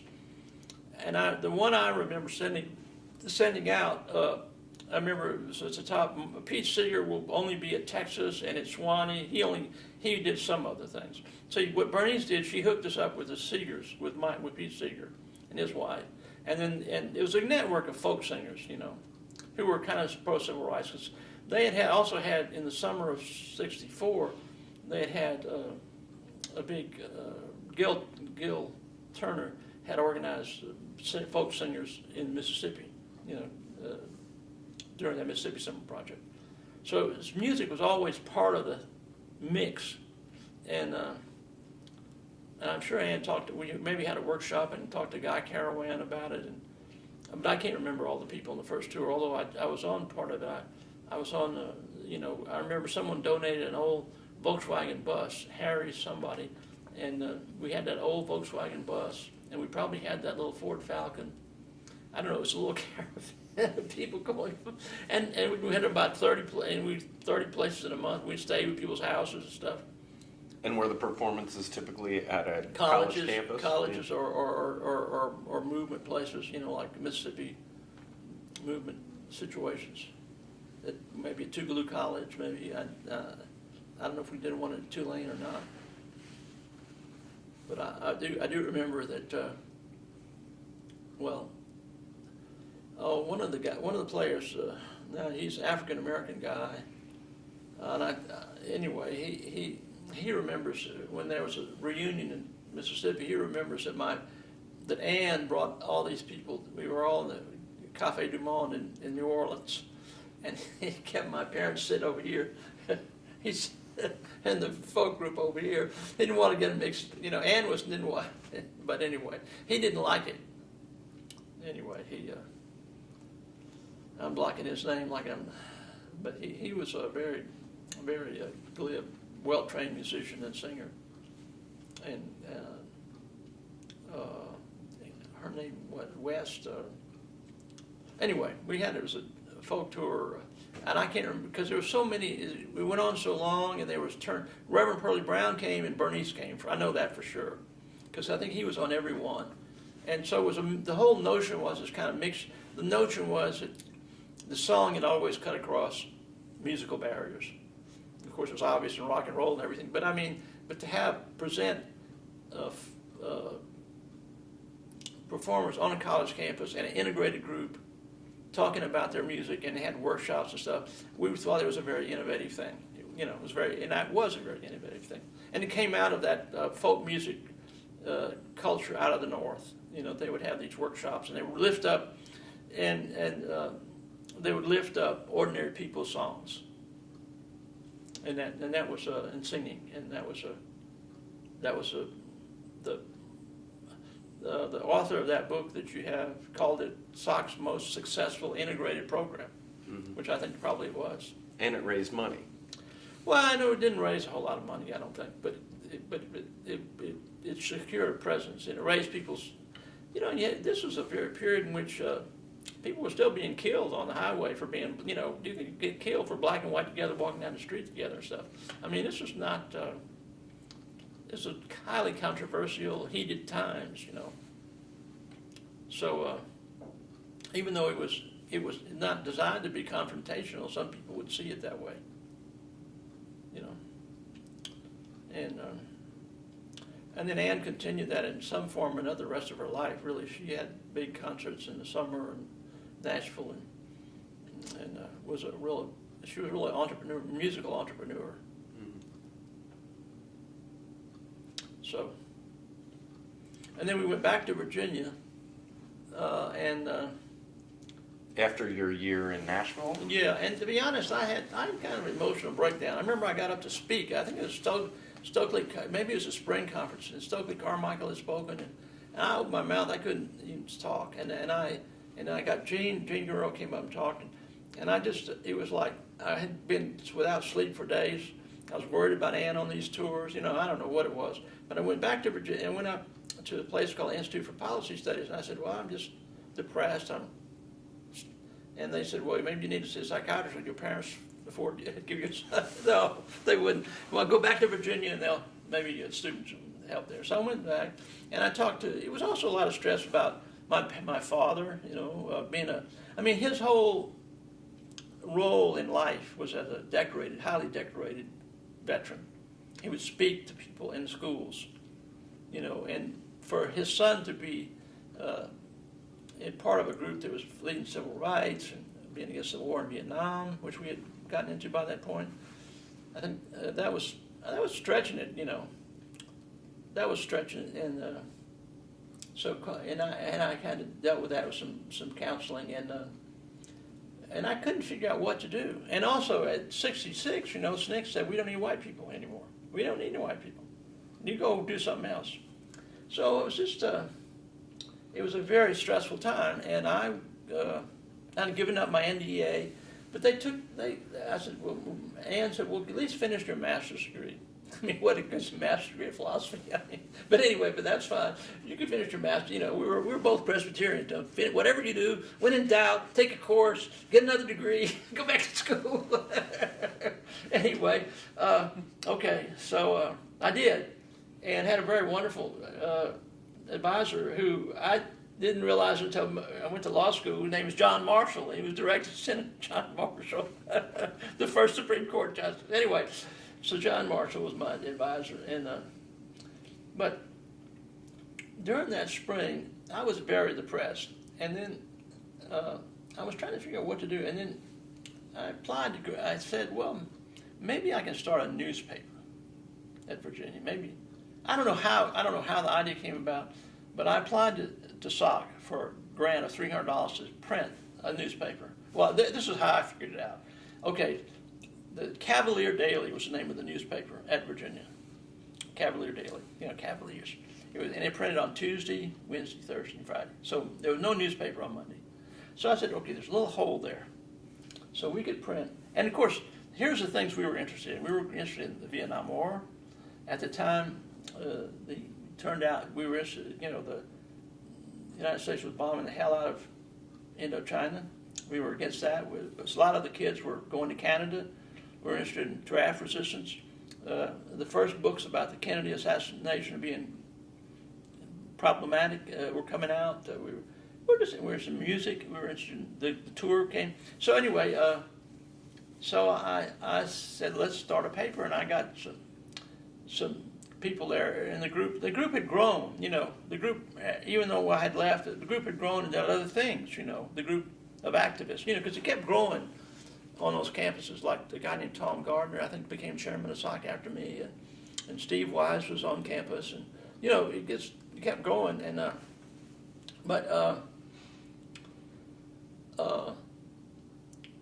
we got a little group in our house and put out a newspaper. We printed it up. It was and SOC gave you the money for it? They gave us a grant, $300, yeah. And we started out, and we got advertising, and we sold it for $10, I think, and this friend named Frank Delano, who was an English major, undergraduate English major, and I were editors, and one other person, and I don't know, there's like 10 people on the masthead, the first issue, and we wrote stories about the professors who were against the war in Vietnam. We covered seminars about stuff that was news to us, the important news. It wasn't the fraternity dance or the this or that or the other. It was the substantive news. The second, we had a big feature on the guy came to speak. We would see. Here's the other thing: is that if you invite somebody to speak or you have a campus event and it's not covered by the fraternity papers, the Cavalier Daily, it's not an event, but you can reach a lot more people if you have it. If you can have the newspaper covered, you create the event and then you cover the event. See, so if you have the guy who was a lawyer for the Loving family come and speak, who was also representing people who were condemned to death, and he was also a SOC's lawyer, come to speak. Then you write a story about that, and you have a story about some of the academics who are sociologists who say that the Vietnam War is a bad war, and you cover that. And you have a seminar, or you have a workshop on that, or you have, a variety of other. Or if the tour comes, and you have a big issuing to it. So this guy Frank Delano and I went back this last year and looked at all the issues from '67. What was the paper called? The Virginia Weekly. The Virginia Weekly, and it had both graduate and undergraduate writers. And John Marshall, I don't know whether it was that spring or maybe the following. He wrote two long pieces on Ayn Rand, critical. And so it was a little bit more. It wasn't the New York Review of Books, but it wasn't. It was a step up from the Cavalier Daily, and you were editor, one of the editors. One of the editors, yeah. I was, and so we did that, and that seemed to be a way of.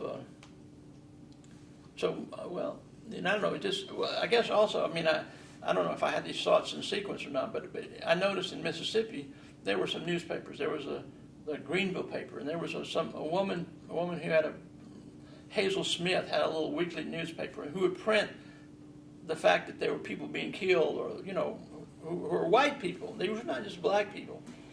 And so I said, well, maybe that's what I'm trying to figure. Okay, I'm not a grad school. I'm not going to be an academic. Maybe I could start a newspaper. Maybe I could do that. Maybe that'd be what I could do. I was married. For God's sake, I gotta do something. Anyway,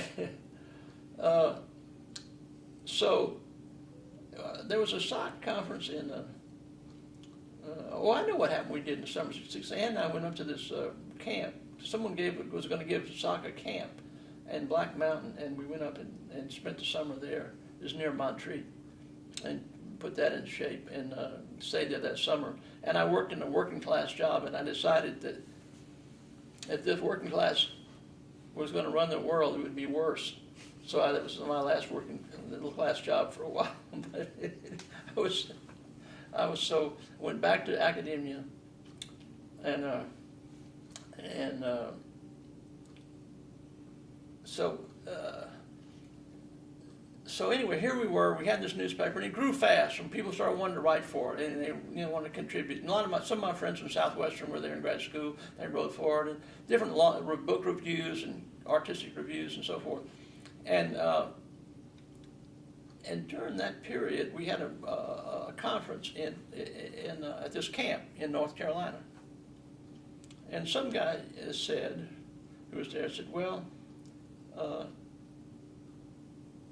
they're looking for a director of the Southern, and the SOC couldn't raise money against the war. I mean, they would give you money for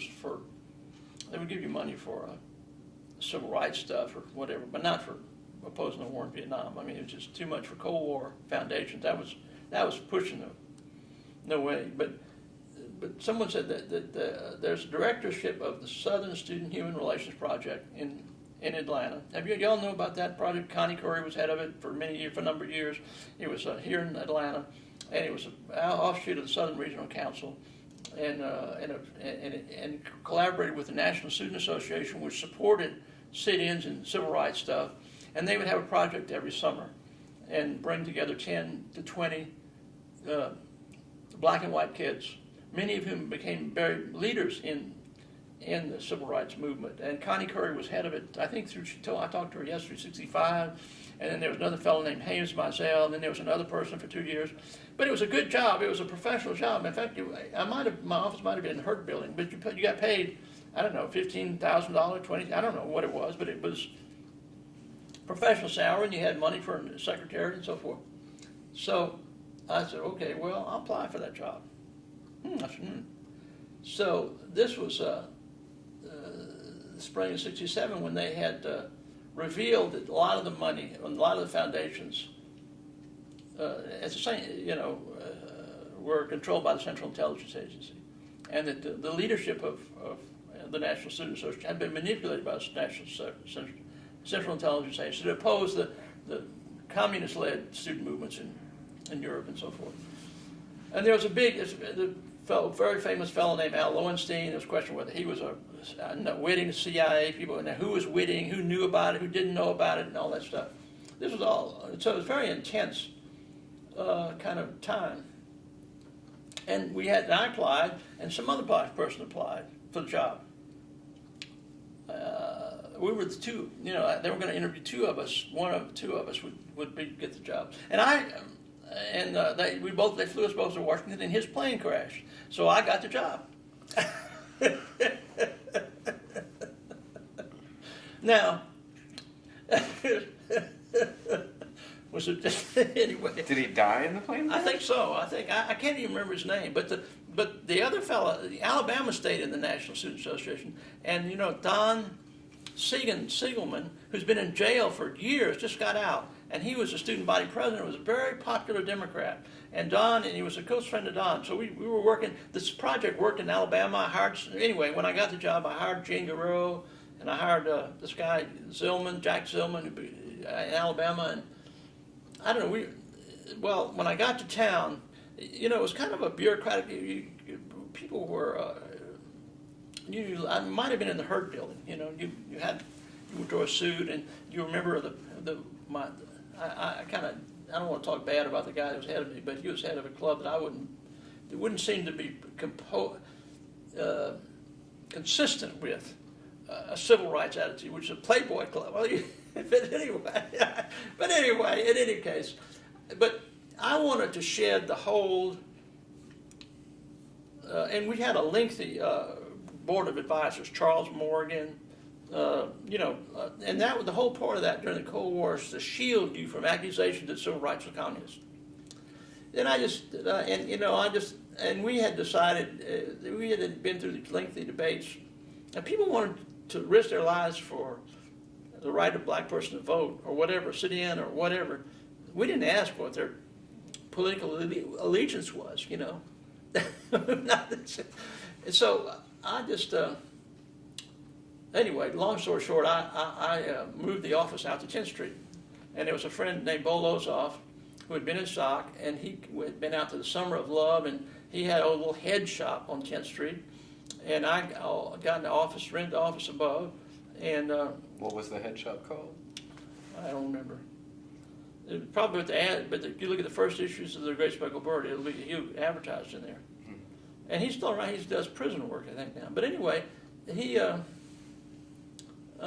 then we started having, one of the things we did was we had a jazz concert that people came to from all, but we also had, which we wrote about in The Bird, I think, but we also had a series of freedom schools or discussions about what to do about the war in Vietnam, and so what do we do about this? And that's where I think I met Bob Goodman and Jim Gwynn and maybe Tom, I don't know. But the way I remember it, when I saw Tom's paper coming out at Emory, sociologically, I thought everywhere you look, now everywhere you look where there are guys who are threatened by the draft, by the war, that they don't want to go to. They're either going to go to Canada, they're going to resist, they're going to go to jail, or they're going to do something. Well, Tom was in this unique position, and I watched his interview yesterday because he'd had a baby. He weren't going to draft him. But the people who we started the Virginia Weekly, we had, I mean, the way one thought about it if you wanted to write something, you need English majors. You need English majors. So that's when I said, my memory. Now this is, people have different memories of this formation thing. I said, Tom, if I could put you on a salary and rent you and have a house, pay the house, rent on the house, would you go to work and could we start a paper? Because I knew it could be done. I mean, if it could be done in Charlottesville, Virginia, you know it could be done in Atlanta. You know, Martin Luther King was still alive. You know, it was just a time, you know, there was a thing to do. It was a way to express, you know. And he said, yeah. And, you know, but the group met, and Tom and Stephanie moved into that house on 14th Street that I paid rent on, as I remember. And I may have had an office there. I can't remember. You know, it all gets kind of... But what I wanted to do was shift the funding of this, whatever I was doing, into small, discrete units rather than some out of New York. I didn't want to go to New York every 6 months to get money, you know, the rest of my life. And I wanted to... you know, I'd seen people... From the NSA.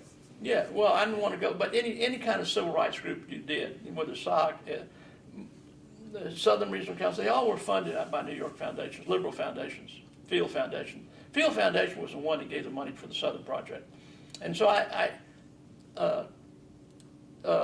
and they were never found to have CIA contact. Oh, they were Cold War liberals like everybody else, but they were never part of that group. You know, because there was a lot of serious investment. It was a big scandal in '67. You know, that a lot of these foundations were getting money from the CIA or were channeling it to the student group by this. And I remember when I got offered the job, and you know, we were in touch. Todd Gitlin, you know Todd Gitlin? Yeah, he was I think he's now with the teaches journalism and is with the Columbia Journalism Review.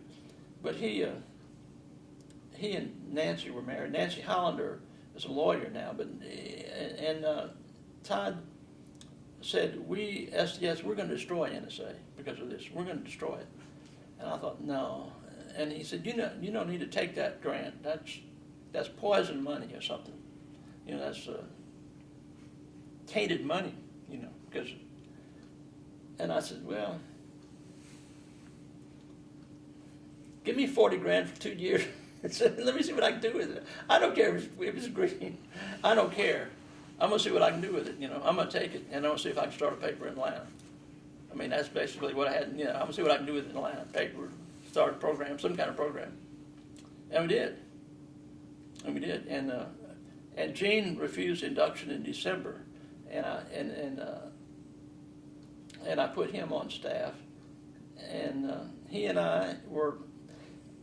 You know, we had salaries. You know, we had salaries, not subsistence salaries, but salaries for the first 2 years of the Bird. And as Tom said in his interview, everybody worked on it full time. Even like Brodak, of course, had to teach, but a lot of people, like one of the most essential people was Barbara Joy, because she went around to all the different. She grew up in New York. She knew the Village Voice, which was one of our models. And she went around and to all the different colleges and developed a list of events, which was a real selling point. You know, if you were culturally literate and you wanted to know what was going on in Georgia State, what movies or Emory or wherever, or Atlanta University, and you weren't bound by segregated mindset, you know, it was a real opening up. And she did that for a long time, and she wasn't on the staff box. I think she had a job with the state for a long time.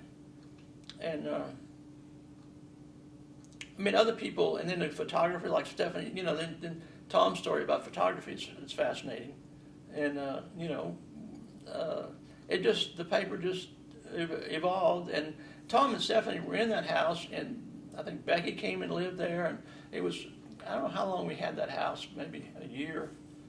But it was...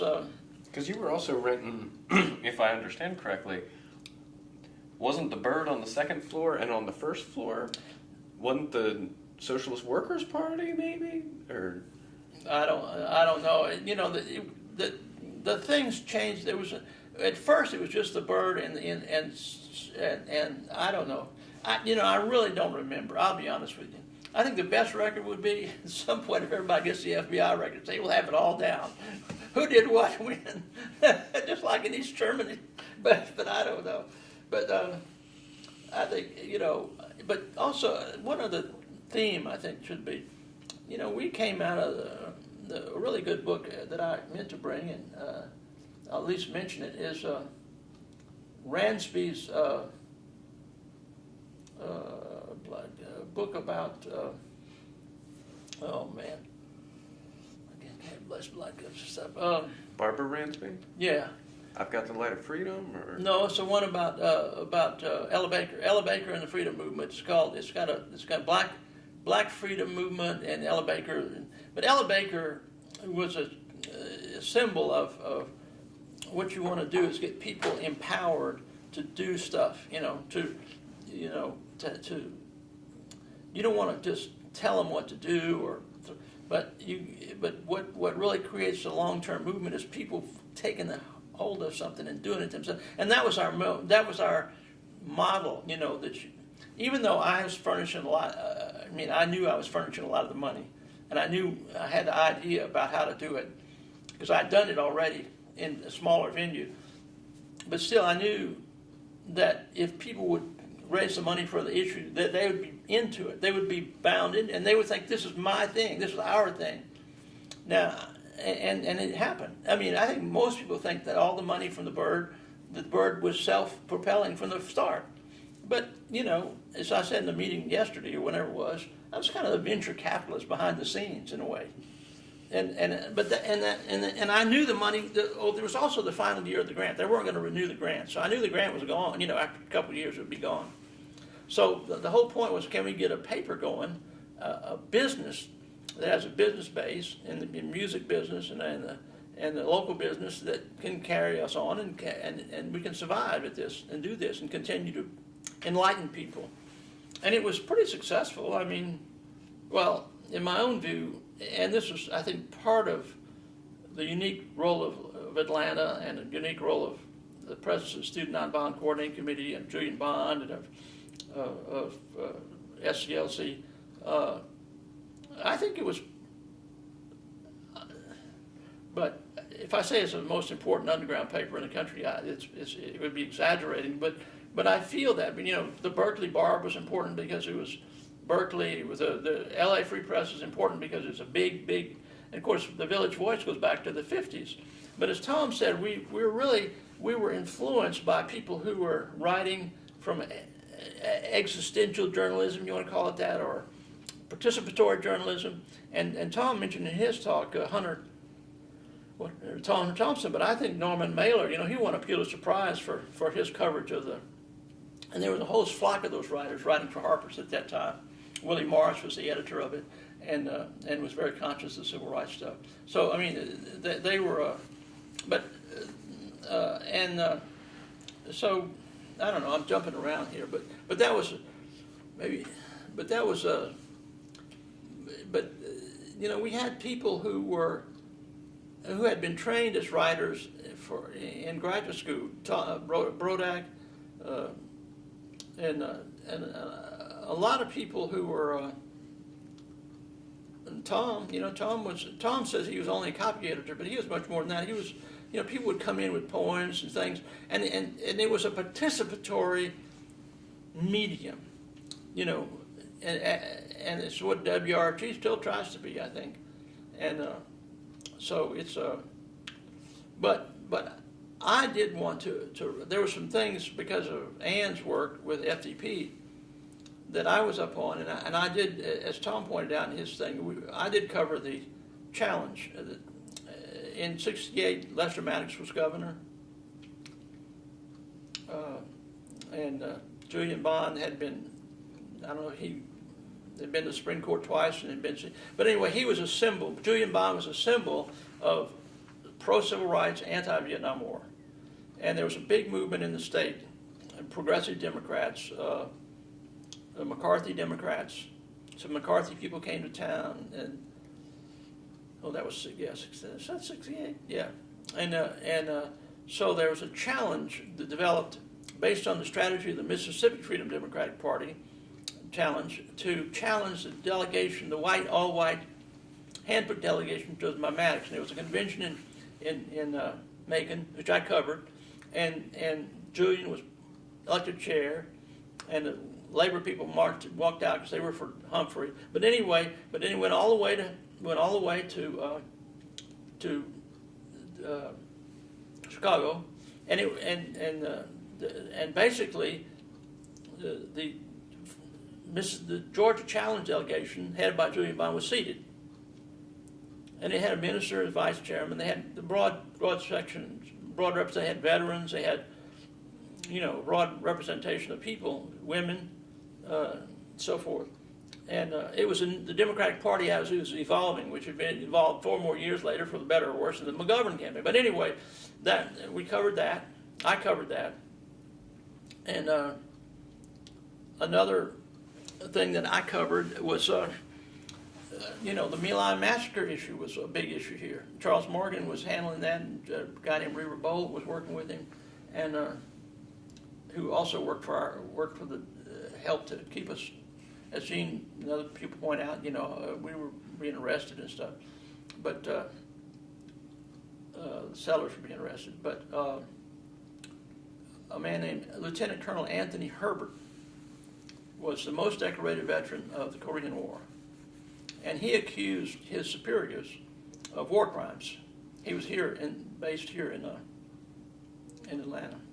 And I covered that too. I wrote a profile of him. Maybe I did 2 or 3 pieces on that. And I guess I was interested in him because even, my own father, even if you're believe in war, you don't want to be abused, mistreated, thrown out of airplanes, cut your head cut off. If you're captured, you want to be captured and treated as war. There are rules of war. And he was, so that, I did a couple of things on him. So that part of it was the venue of Atlanta itself, the center of military in the Southeast, center of media in the Southeast, New York Times, Wall Street Journal. We were friends. We'd meet at what's the name of that bar? one of the edge town manuals, and so we were friends, we were like new people. And as Tom says, they were kind of respected because there was some serious writing. And so we covered serious subjects. We covered, we were the ones, I was the one who covered the challenge in the delegation. I was staying in a bedroom with Patsy Morris and John Morris, who were the ESCRU, Episcopal Society for Cultural and Racial Unity. They were old, long-time activists, and they had a room in that hotel where all the violence took down. And I think I stayed with them, and Julian slept on the floor, and it was just and Julian actually, I don't think it's ever been told before, but he had to get hotel rooms for this challenge delegation. And they didn't have prior reservations, and Chicago was all sold out. Well, but he called up the head of what's the name of the Malcolm X's, the guy who supposedly had Malcolm X killed, but anyway, the leader of the black Muslims, and who had all the Elijah Muhammad. Who? Elijah Muhammad. Elijah Muhammad, and they got hotel rooms for him. I don't know how they did it. But Julian told me that had never been told before. He called Elijah Muhammad and got hotel rooms for the Georgia Challenge delegation. So you had all these weird coalitions and events happening, and so there, it was and then Ann was continuing on with Bernice with her tours, and so it was a pretty hectic time, and so by 60, so that was 68. And I don't know when I did the Anthony Herbert things. And then Gene was interviewing country music singers. He was a big country music fan. And so we had a very broad readership. And we had local writers covering local politics. And we had the more theoretical writers, covering some of the theoretical issues. And Jim Gwynn wrote a lot about, he was very involved in educational issues. And to specify what Tom said generically, that we had Bob Goodman was ABD from Harvard and had a master's degree in journalism. You had Jim Gwynn, who was been to Harvard graduate, who was a graduate student at Wisconsin, eventually got his PhD. We had I had an MA, Ann was working on her MA. Tom had been a graduate student in English. I mean, we had a pretty, as small newspapers go, we had, and Brodak was PhD from Columbia, or maybe it was ABD at that point. He hadn't got his PhD yet, but, it was pretty trained.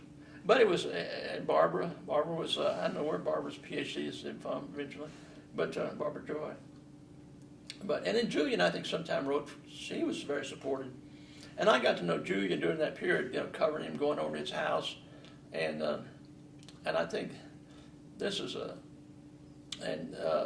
the women started. Marjorie Jordan pointed out at one point that all when she got there, it was all run by couples. There was Jean and Nan. There was the Coffins, and I don't know the other ones. You could look at the first masthead, a bunch, and I looked and see, there were a bunch of couples, and if you weren't coupled up. But and then everybody wanted to start having babies. So Ann wanted to have a baby, I said, Ann, I'm going to go to, what if I got to go to jail? What if they don't accept the fact that I'm a broken down old crazy person? Maybe they don't, and I can't stand combat, and they send me anyway, because I wasn't convincing my draft board. I mean, here's my daddy, a war hero. They weren't unconvincing that I was, and but I said, okay, all right. So anyway, so she got pregnant. So December of '69 comes along Rita, and well, as we were leading into that, one day at the office came a phone call from GQ, and they wanted and I had a big house, so I'm going to pay for this. So they wanted someone to profile Julian Bond. So Tom called and says, I know somebody, Romaine will do it. So I went home and I said, Ann, I'm going to get $600. They offered me $600 to do a profile of Julian Bond. This will pay for Rita's birth. And things were cheaper back in those days. And she said, well, get the money up front. Get the money up front. I said, no, it doesn't work like that. You got to write it first, and then they pay you. But so that's when I got a piece done, profile of Julian Bond in GQ, which was, I guess, sometime around. Because he was like, the culture was looking for a replacement for Martin King. They wanted a black leader, and he was very articulate and handsome. Came from a very scholarly family. And there's one other little incident I should mention about '68, which was interesting to me in connection. I was trying to figure out, well, what can you do? Anyway, but in spring of '68, Julian Bond's father's book was published by the New York Times because it's called Negro Education in Alabama, and I got a little paperback copy, and it was just marvelously, every paragraph was footnoted, and the tone of it. Are y'all familiar with the book? No, it won the dissertation contest in Chicago in '38. But of course, in that era, black scholarship was not given the credibility as it is now. But it was just a striking book, and I just was overwhelmed by it, the way it was written. And I went to see his name is Horseman Bond. I went to see Dr. Bond and asked him. Now I'm kind of jumping ahead of the story here, but I think Sue and I were already talking about an institute of some sort. So we were figuring out, okay, if we want to have these professional level salaries, how can we get them? How can we maintain ourselves at the style we've become accustomed to? I mean, subsistence wages is okay as long as when you're 20s, but as you get a little older, you want to be able to, and you got, but anyway. So we were going to try to start this institute, and Julian was interested, and Snake had gone a lot of different ways. So, but I went over to ask Dr. Horace Mann Bond if that his writing would symbolize a kind of research and writing grounded. Would he be chairman of the board? And he consulted with his son-in-law, Howard Moore. And Howard said, at your age, Dr. Bond, I don't think you should be head of a controversial. So he did not become chairman of the board. But we went on and started the institute, and Julian became president, and we had a little office downtown. And we continued to work side by side with the Burt. And actually, I do have an article here. Yeah. This is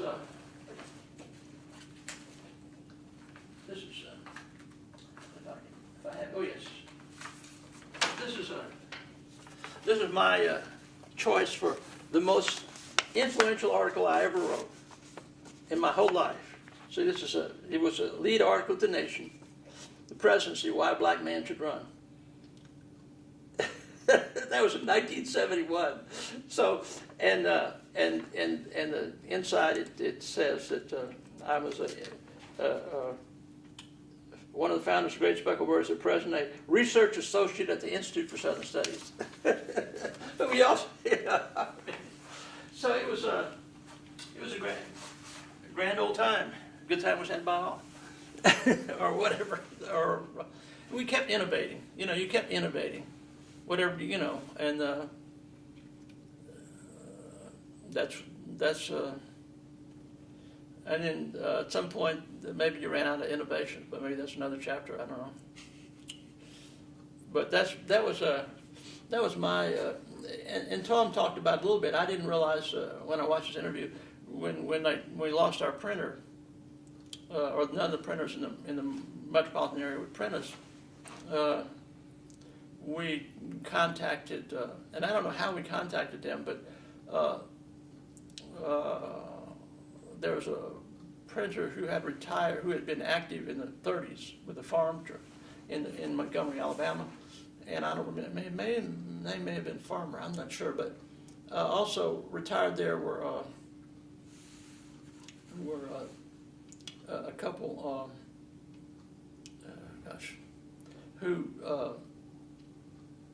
were very active in the 30s and 40s in the Roosevelt era. Roosevelt. Now I'm blocking their name, but anyway, I'll think about it. Durrs? Clifford Durr. Yeah, Clifford. I think good.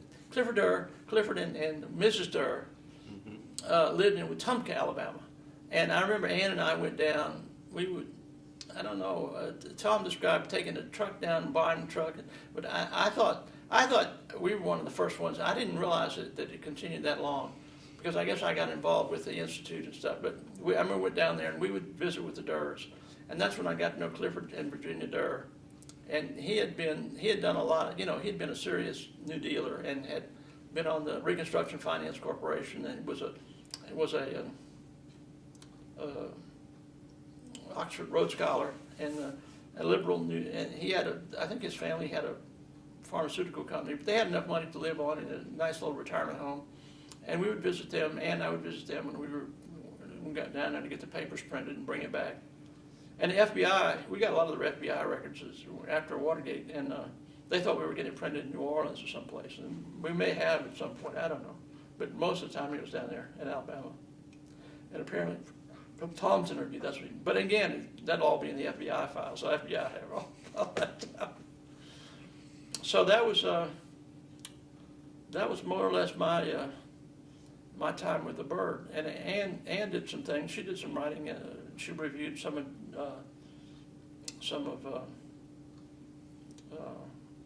Joan Baez's books, and it was a now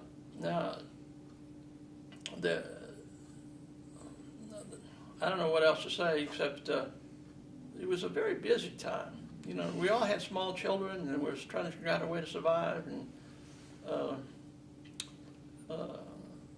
but what around the children thing, of course, the women revolted at some point. I mean, they said, "You guys are getting." So that again, the model of our thing was sort of based on SNCC, where the men, if you were married, you got an apartment, or if you had a coupled up, you had an apartment, and the men would get enough money to cover the wife's expenses or the girlfriend, or I guess vice versa, I don't know. But in any case, well, the women said, no, this is not right. You can't be paying men $25 and women $15. It's not right.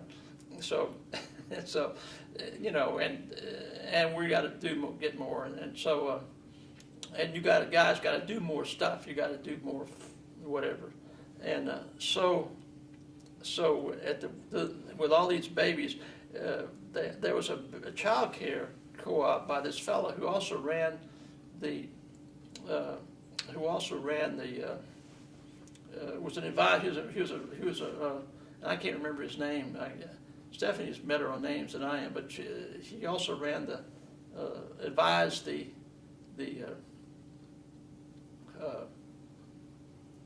draft sisters. There's a big, see, the thing is, one sociological way to understand the Bird is that this was a center of civil rights lawyers. You had the Student Nonviolent Coordinating Committee lawyers with Howard Moore. You had ACLU had an office here.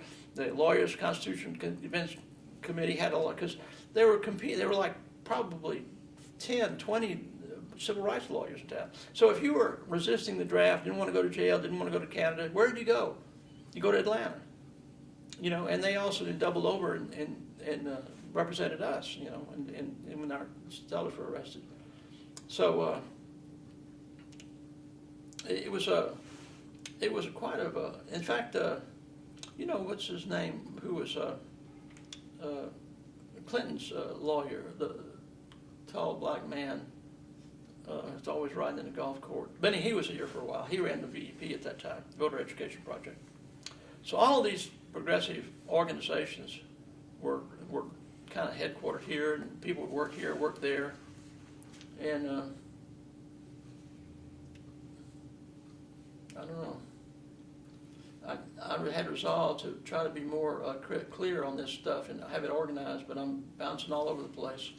I'm sorry. No, it's good to let it just run, and Let it run. and I'm making all sorts of notes that we're going to come back and Okay. follow up on. There's probably a train of thought that I was trying to follow about.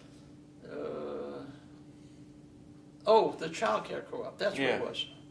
The child care co-op. Well, child care co-op. The guy had a nice house over there by Piedmont Park, and little babies would be there. 1, 2 years old, toddlers, and the guys had to do their duty and take a day at the child care co-op, and change diapers and all the whole thing, And of course, we were not schooled in infant hygiene as women were.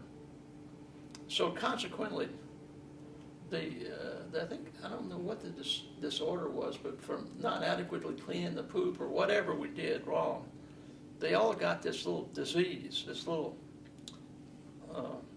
It was really, the infant child disease coming from not cleaning and doing it right. So it was kind of like but it was interesting, there were these, and then when Teddy and Phil Vale came to town, and Karen and Chet Briggs from Texas, this was sometime later, I guess maybe 71, 72, we all rented a big house on Virginia Highland, and there was 2 couples, and we had like a group meal. We would have, some of Chet's friends, and we would, and the men would have to cook, take turns. Everyone had a night to cook, and of course, what happened immediately was the men started competing among themselves. Who was the best cook? I don't know. It was a fun time, but I had a very heroic role at this point. Ann was on tour that spring, one of our tours, and I think this will be corroborated if you get to talk to Phil and Teddy. Rita was running around and hadn't been potty trained yet, but I potty trained Rita during that period. This heroic death. So it was an exciting time, and I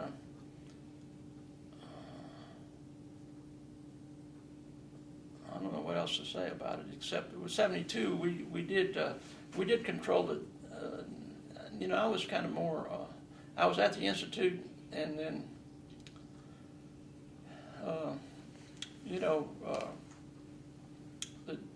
We did control the Georgia delegation in 72 also with Julian his head, and went to Miami, and were key in getting the McGovern nomination for all that played out to be. But also, by that point, I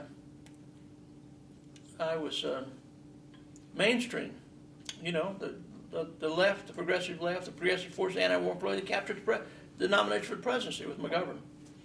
And so I went down there as a delegate and also organizer, and came back. And I met Morris Dees down there, and so I asked him. I said, I'd like to write something. And I went up to, at that time, the Atlanta Journal-Constitution was more serious, much more serious institution in some ways, in terms of the amount of copy and amount of editors and amount of readers than it is now. And they had a magazine, a weekly magazine, and I went up there and asked if they would let me do a profile of Morris Dees. So I did a profile of Morris Dees. He asked me to come on down to his house, and I went and did a profile of Morris Dees for the Atlanta Constitution, called "The Man Behind McGovern's Money." And Morris was a fundraising genius. His goal was to be a multimillionaire by the time he was 30, and by the time he was 30, he was worth $10 million. He sold it to he sold his stuff to the LA Times. And he laughed at me. He said, buy my company, give me $10 million for it, but I'm the company. I'm the one that writes his fundraiser. But you know who he is now. He's runs the Southern Poverty Law Center, and Julian worked with him from about that time, 71, 72. And he used Julian's name to raise money, and he's a fundraising genius and is still active or very active, and he's the leading documenter of right-wing terrorism in America now. Has a big staff. I was shocked. I went down there recently, and it was how big it is, and has a whole museum and stuff. But that was 72, and then Ann and I were having a hard time, and she wanted to go to Nashville. I didn't want to go to Nashville. My dad had died, so I went home. We had elected Andrew Young. The McGovern vote helped elect, was in the white community, it helped elect Andrew Young, first black congressman from Atlanta. And I went up to there, and I was hoping that they would give me a job. And they didn't give me a job, so I went back. So then one day I was on the phone. You went up to D.C.? Yeah. Andy had a watch line, and I called this friend of mine down in Louisiana, a high school friend. And that was, they were having they had had the Arab states had boycotted oil for the war. I guess it was the 73 war. Anyway, so the offshore South Louisiana was just booming, So you can so my friend Mike Senatore said, well, come on down here, I'll get you a job, you can work. So at that point, I thought I was going to be a writer. I had profiled Julian Bond for GQ. I'd written for the Atlanta Journal-Constitution. I'd written about Lieutenant Colonel Anthony Herbert for the magazine. So that's what you can do. You can be a writer. You can write the next great American novel or memoir or whatever. Go home and live with your mom in South Louisiana. Have some decent seafood. Help her, and Dad's died. Figured this all out, and so that's what I'll do that. And I went out and I got working on an offshore oil rig, and I got up to about 180 pounds. Like they say, see that stack of bags over there, boy? Yeah. Pick them up and move them over there. So you went back to blue-collar work? Yeah. Which you said you'd never do. Well, no, I didn't say I'd never do. Well, but that's high level. It's like you can make, it's 2 weeks, you say 10 days off and 10 days on, and you go out and you're on a rig, and, as long, have really good food, and it's hard work, but then you have 2 weeks off to write or whatever you want to do. A week on, a week off, I had some 7-7, and you just live there with your mother, there's no rent. Anyway, so that went on for about 6 months, I guess it was, and I was up here for Christmas to see Rita, and Mother and I drove back together, and we drove all night and got to New Orleans, and I drove, and she slept in the back. We had a Chevrolet station wagon, and we got there, and we had breakfast there in New Orleans, and I said, Mom, can you drive the rest of the way home? So Highway 90 is about 100 miles, 120 miles. Yeah, we can do that.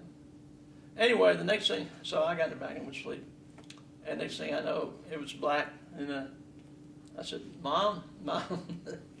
And I heard my aunt's voice. Mom said, your mother's gone. Gone? Where's she gone? She's dead, Howard. She's dead. I said, what? See, Mother, we were going along outside of Thibodeau, and it was a 4-lane merged. They were working on 1 lane. They merged into 2 lanes. And then I think she got confused. Anyway, there was a truck coming the other way. And so she was killed, and I was in the hospital for about 5 days, I guess, 7, and opened my stomach up. So I had 7 fractured vertebrae and a stomach full of blood. And Gene came down and came through, and other people. Anyway, so I that was when by the time I got through, got home and tried to get on typewriter, I realized that my writing career was that was not Howard Romaine was not going to be a writer. That was not going to be my career. I had to figure something else out. Why was that? What happened? Well, I had 7 fractured vertebrae, and I was actually in a lot of pain, and it took me months to get in physical therapy in New Orleans, and where they put me in swimming, And the man said, the doctor, Dr. LaRocca, said, you're gonna be okay. You know, you can, but you never can. You can't do any work, physical hard work again. You can't do anything like that. You can't. And I knew I couldn't type. I mean, I couldn't my back was hurting all the time. I just basically sat in a rocking chair in my living room in New Iberia, drank Jack Daniels, and friends from Louisiana bring me pot, and I could smoke. And I'd smoke and drink and visualize this white sheet on my back, you know. So you have to accept it, you know. And part of it is denial, and part of it you have to accept that this happened. Your life's not going to be the same. And that took a while. But I did get to see this Dr. LaRocca, and he put me in some physical therapy that helped some. And at least I could wash my hair, put my hand on my head. And he said, when I get in my 50s, I'll be having a lot of bad arthritis in my back. So anyway, so I just I went on, and you know, so I said, you mean, doctor, I can never do any kind of regular work again, honest work again, you know, any kind of, even stacking road? No, probably not. So if you can't ever do any honest work again, what's left in life? You got to go to law school, right?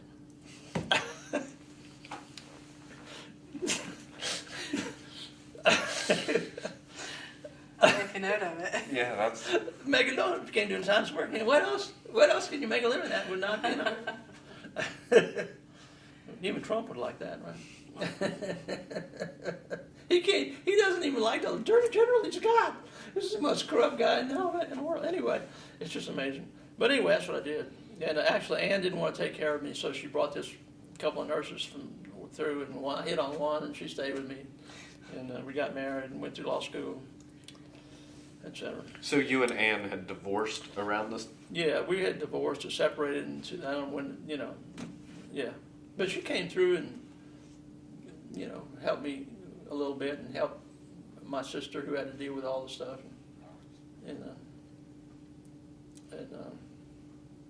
she continued on with her career. Eventually moved to Nashville, and raised Rita. And Rita came when I got married. Mona was a nurse from Seattle and was traveling, and she stayed with me for a while, and we went through law school together, and she got a bachelor's degree, and anyway, we got married in January. King's birthday is 79, I think it was, when I got through law school. And then I practiced in Louisiana for about 4 or 6 years, and we had an oil bust in Louisiana, and I went to Nashville, and she didn't want to go to Nashville with me because Ann was in Nashville, so she stayed. She's still in Baton Rouge, and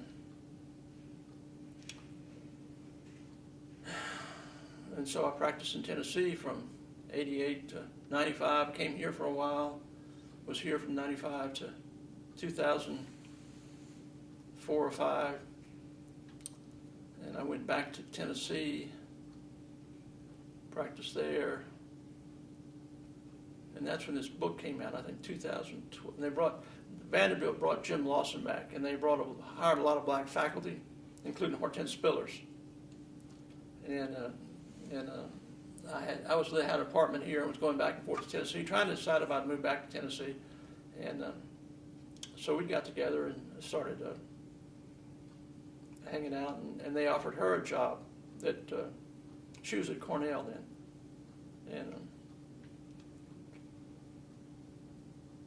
And I encouraged her to come, and she did. I said, Jim will be there. And, you know, she came to Vanderbilt, moved to Vanderbilt. I guess it was 2005. She said she'd come if I'd come up to Cornell and help her move, and so we moved in. So we've been together for about 10 years. So, but she grew tired of my habits too, and said, you need to find your own place. Anyway, but it's been a ride, and you know, it's I don't know. It's a scary time, but it's exciting time. You know, I don't know what's admonitory value of our little adventure with the paper is, but I just noticed that that October is Archives Month, and I sent out an email to people that I'd be willing to come over and cook a gumbo after a while, and we could have a gumbo in honor of Archives Month, y'all be honored guests and stuff. I mean, invite some big wigs and charge a lot of money and raise some money. So I gradually realized that I needed to, I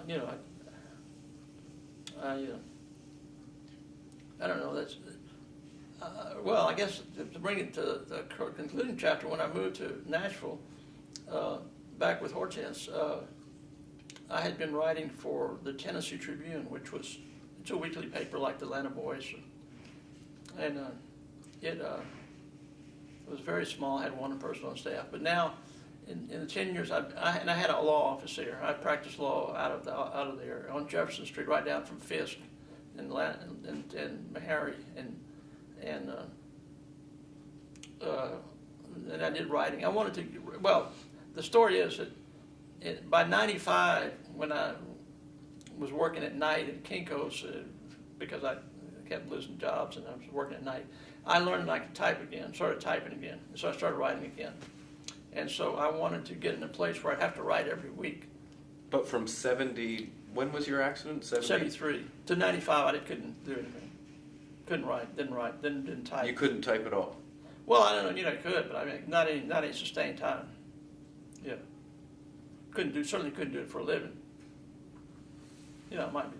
But, so that was, but then I started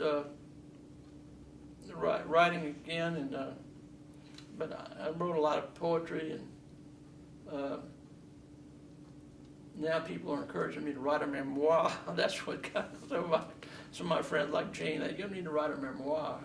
So I don't know. I'm kind of and I'm going to Raleigh to see if we can complete Ann's work and the FDP.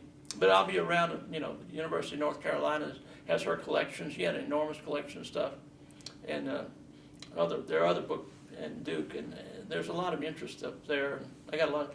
The Institute for Southern Studies still exists. It's in Duke, Durham, and Bob Hall, who was with me at Rhodes, has been very innovative, and he got a MacArthur, and he now runs something called Democracy North Carolina, has big staff, and it's a very so in that sense, that those institutions that I had something to do with are still alive, and maybe be a source of energy and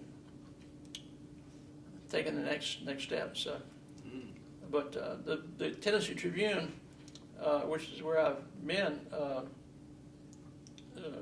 in various capacities, as a lawyer, as a advisor to the owner, I wrote a lot of articles, but more recently, since I've had cancer in the last 2 years, she's hired younger people, and his paper's growing with the economy growing. She's hired a lot of people, but it's probably the biggest weekly in Tennessee now. I imagine. I don't know for sure, but it circulates, and it's certainly the biggest in Nashville, and it circulates in Memphis and throughout the state, and it's online. So it's a very good weekly paper. So I think that's one thing that we didn't touch on is that at the same time there was an upsurge in the independent white press, liberal white press, in the form of the underground press. There was a unquote underground.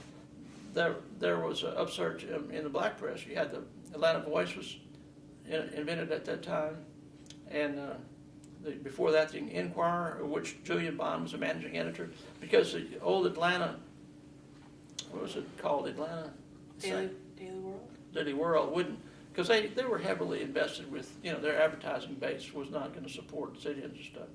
So there was a concomitant invention in the innovation in the black press, and so all that's. I'm still pretty much of a paper guy. I still read the paper, New York Times, as often as I can, and I don't know. I kind of. And Hortense, who's an English scholar, says that the reading skills for our students at Cornell, and that all this digital stuff has hurt their ability to write good essays and to write. So I don't know. Maybe it'll cycle around. Well. So how are you on on needing a break, stamina? We could go on for a little while. You have some questions? What is it, 2 o'clock? I could use a break, actually. I need to step out, but y'all can go on without me. I could use a break. I could take a little Yeah. breather. Okay. We're back again after a recharge.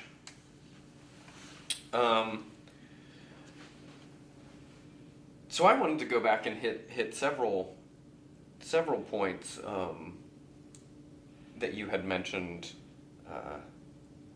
in the narration of your life. So going back to when you were chairman of SOC, Mm-hmm. you had this idea of wanting to do interracial organizing and get out into the counties, Right. like the Virginia Project did. Right. What ultimately became of that idea, or Well, but I guess basically, I concluded it wasn't feasible. I mean, the intensity of the black call for excluding whites, which I guess if you want to read about it in some detail, which go to someone like Bob Zellner's biography, or who was active in SNCC from Alabama, and who persisted in trying to stay in SNCC, and said it.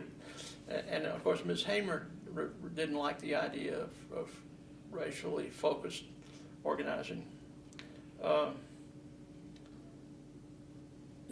at the time, that kind of energy was so dominant, was so important to most black folks, and some people got really mad if you didn't say, "Yeah, it's really great," and it was, and it's a very deep impulse, to want to assert your own humanity as black people, and but rather than focus on that or try to cope with that, I think it morphed for me into starting the Virginia Weekly, and just looking at the issues that were affecting white people. I mean, just like, well, what can we organize white people around? We're not going to go with the cotton mills anymore. We're not going to have an interracial coalition of the poor like some of the early STDs. It's not going to happen. So, but here is a situation where young white males are really in motion around opposing this terrible war. And underneath that is an economy heavily weighted toward military production instead of production for human needs. So, and it took off. It took off in Virginia. Came down here, tried it again, and here it's this is, Jackie Hall's written this book called The Long Civil Rights Movement or something like that. Anyway, but when she was president of the Southern Historical, to me it's the long white folks movement. So that you had to look at what issues were important to white people that would arise or would support what black people were moving on, because they had their energy and their movement. They were going to move anyway. But so it was women's rights, gay rights, male rights to not be put in the army or whatever. So those were the issues that the Bird focused on. To me, I mean, we covered. It's like Tom said. We covered all the black events. I was in Chicago. I was at Julian Bond's house often. We covered that sympathetically, and in diverse ways. But that wasn't. But our focus was on complementary issues in the white community. What was the question? just that when you assumed the chairman position in SOC? But the interracial organizing in counties, I think once you lose your academic base, once you don't think of yourself as an academic anymore, like I didn't. Once I got, I mean, I think I moved into thinking about counter institutions. Okay, we need our own paper. We need our own paper to reflect what we're about. And then the educational institutions aren't measured up. When you start this institute, they will be critical. They will have some of the same operations. It will be systematic. It will be documented. It will be, but it will be off a bit to the left or whatever of, University of Georgia or whatever, or So we did to counter institutions. I mean, I guess it had to do with how do you survive if you don't want to be do a trucking too or work an offshore oil? You know what I mean? What do you do? If you think of yourself, if you've been told and you've been tested, and you've been told that you have some academic gifts and what did you do? What do you do? So but as the energy focus again on war, and then the crisis with Nixon, the organizing energy at the county level and so forth around the country slowed. But now Julian continued to support a group called Clinton DeVoe, who just retired as judge here, was head of for a long time, but it supported local black office holders in the office and stuff. And I'm sure that some of the other groups have done the same. So, I mean, that continues. And there's always going to be a certain number of people who are going to respond to those needs on a local level. But as an organization, and then SOC was no more, for one thing. I mean, couldn't have a program if you don't have an organization. And SNCC was no more, really.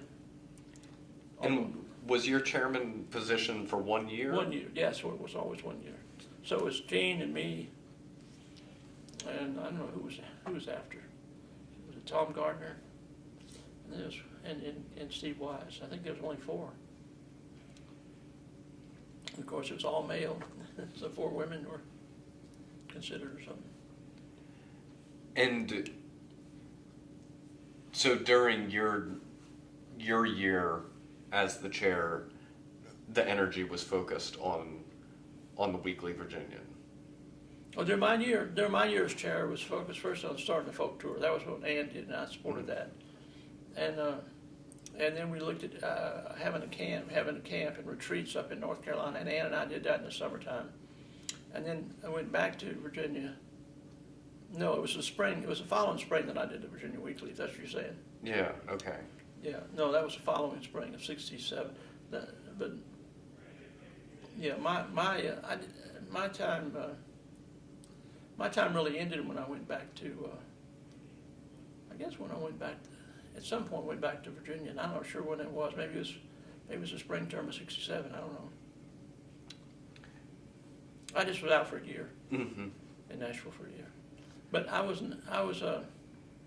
I think, in my way of thinking, the most innovative program the SOC came up with during that year was the folk tour, was Ann's set of work, Yeah. which we thought of as secondary, but I think it was, as I've reflected more and more on how important music was in my own life and how important it was to the masses of youth at that time, these huge concerts, and any of the pictures you see when Tom takes concerts, the Allman Brothers in Piedmont Park, or the first Atlanta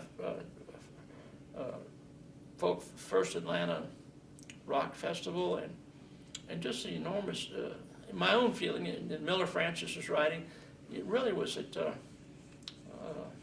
the most recent salute to that is Bob Dylan's been given a Nobel for literary innovation. My view is that the real hot or innovative developments in literature was in the song, and in that from like the 60s all the way up through our current time. I mean, it shifted away from, say, the novel. I mean, I'm thinking in terms of what living with, with literary people like Hortense. And for example, she's on a journal named Narrative, and Narrative, they talk about narrative, but Dylan writes narratives that are like short stories, Tangled Up in Blue, or they're like short stories, and they're a literary innovation. They're longer than old songs or short songs, and but I think that they were maybe it's because of the consumption level of the population was rising, that we could consume more stuff, more songs, and our short attention span was shorter. I don't know, but or maybe it had to do with pot smoking as a way of moving away from thinking about the war and other things, and assassinations, and thinking about just being on a more pleasant plane. I don't know, but it just seemed to me that from music became more and more for what the novel did maybe in the 19th century, what the music is doing in the latter half of the 20th. That's and the Bird was very unique. Was fairly unique in because of the cultures of black and white merging here, being able to pick up on that and use that and reflect that, both in critical writing, like in Miller Francis's case, or in coverage of photographs that Tom took. I mean, incredible photographs, which apparently his talk, his whole life kind of changed and became around photography and his energy. And I just sat on a picture he took of Bill Fibbin this morning. So that was and then if this coffee book table or series book goes forward, probably along with the covers, some of the photographs would be certainly worth making available to a more larger public, to reflect that shift in consciousness and energy around that time. That's from my view. Yeah. And so from SOC, after your chair position of SOC, you went back to UVA, and was it just a year? And you were finished my master's degree and started the paper. I mean, in the long run, starting the Virginia Weekly is more significant. Yeah. And we're still, a friend of mine still, and we're trying to get them to digitize it and work on it. And so I might use your name and say what a great job y'all have done. Yeah. Tell them to call you up if you want. They want some, because it was, and it ran for about 4 or 5 years. And one of the people who wrote for it is now in England. Richard King wrote a book recently called Hot on Rent in America. He was a PhD student there, and he came back to Vanderbilt for the semester at the Robert Penn Warren Center, and he used to write for it. I'm a big Arendt fan, and I don't know, because she's a student of totalitarianism, but I don't know what he says. I don't know what the book says. I haven't read it yet. Mm-hmm. And what did even though the Weekly Virginian could have been more important than your master's degree, what was your master's thesis? Oh, it was on consent. And actually, I talked to John Marshall. It was on, because you really couldn't consent to the war in Vietnam, because the things about it were irrational, were misrepresented. You couldn't consent to it. You had to have an open disclosure of what was really going on. Namely, Dewey used this word admonitory war in the first issue. It was a war to show that, if you go communist, we'll wipe you off the face of the earth. But anyway, while we were talking about democracy, but anyway, but I tried to say, well, maybe I should go up and finish this up, because this big issue with women's consent, all these rape, issues and all this, maybe consent, I should broaden it, look at other issues where consent is key in our contemporary terms. And he said, no, he doesn't. No. My classmate from Vanderbilt married John, and they live on a nice little place outside of Charlottesville. He still seems to be, he's in real good health, and she's a lawyer, and but the thing is, the Virginia Weekly ran for about, I don't know, 4 or 5 years maybe. After, so it's a thing. I like things that are created that continue on after I'm, and I like the fact that the Bird went on, and the Institute has gone on, and the Southern Exposure's no more. But I guess you know, it's really hard now to do print. It's harder and harder to do print that has a, although I'm getting the New York Review of Books regularly now. It still does. It's really good. So, I don't know. So the main thing that I did at Virginia, was, but now the projects, some of the projects continued on. Some of the people stayed in the counties and worked. But I think I was, well, the idea of having a budget of, again, I don't know how much it was, 30,000 a year or 60, or 40,000, I don't know, a 2-year budget to come to Atlanta and kind of be in charge of that kind of money and do what I wanted, which was probably more than the budget of SOC in 2 or 3 had been. I mean, that was just like, wow, go for it, And that's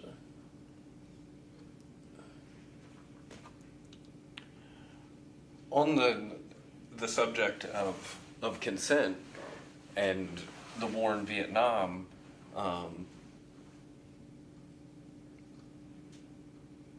how, if at all, did the draft affect you? I managed to get a 1Y, which, since I had all these kind of breakdowns, I guess I decided I wasn't fit to be drafted. And when was? When I was working in the SOC office, I got really dysfunctional at some point, and then I went to Virginia and kind of gradually. And what got me out of it was starting Virginia Weekly. So the therapy for my, so maybe the therapy for my the low points is to start something new, start something more outrageous than the last time I did. I don't know, no. That's instructive. Try something new, But I'm getting a little old for that. It's where it's in sometimes. But anyway,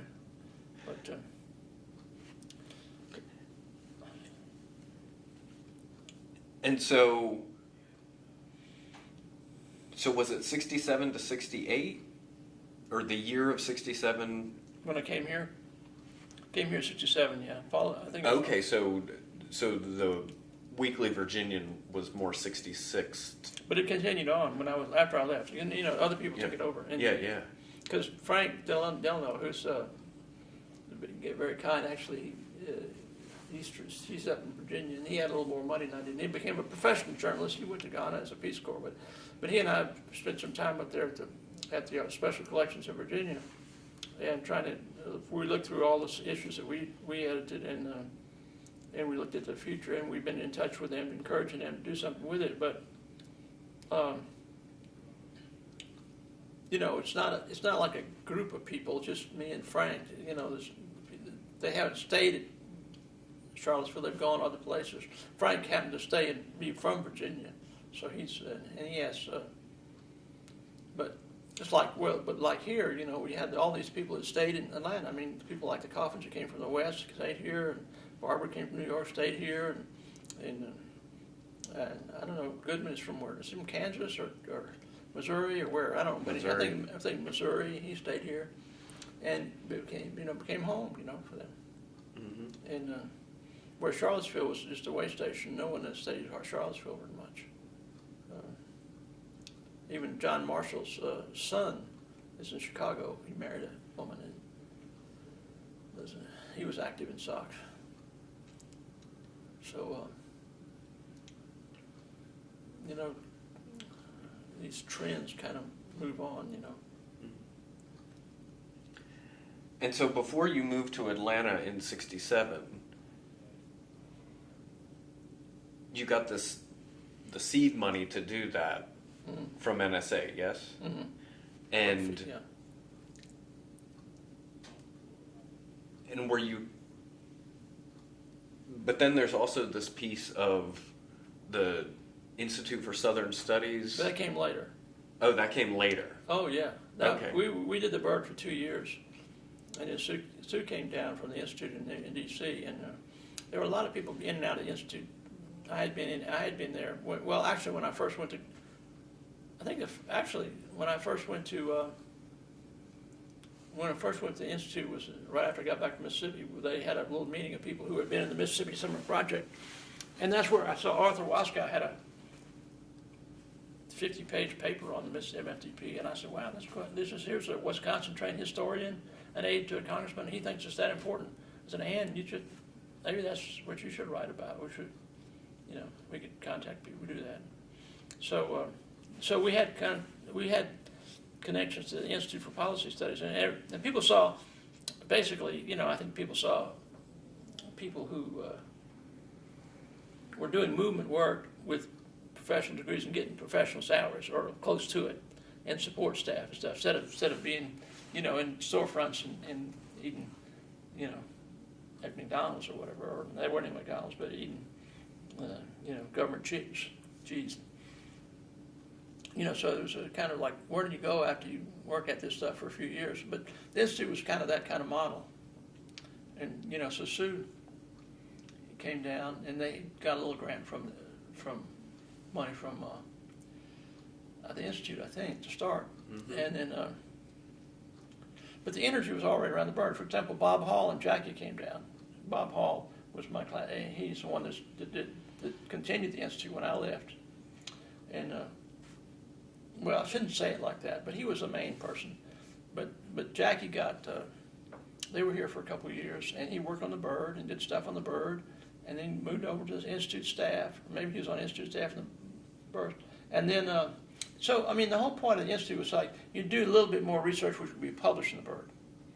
He did a lot of stuff on Georgia Power. And I don't know what the sequence was, whether he did that right away or whether he did that after he went to work for the Institute. I can't remember. And where had they come from? They were both in New York. Jackie was getting a PhD at Columbia, and Bob had gotten a master's degree at Union Theological Seminary, I guess. And they came down here to be in the South in a movement, and the bird was attraction to them. And I think that was true of a lot of people. They just thought, well, the bird is there. Must be a lot. There's a lot going on, And he just came and said, I had Rita was a baby, and said, what can we do? And I think that he led to getting hired at the Institute. He got hired at the Institute. And he's had a great career of social change advocate and creativity and so forth. Well, and then they left. When they left was 72 or 73.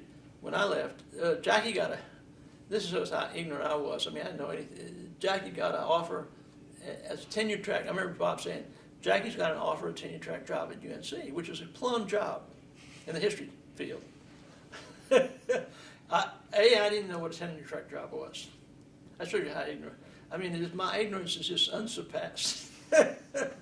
So, okay. So I think we should move the Institute to North Carolina. Okay, whatever.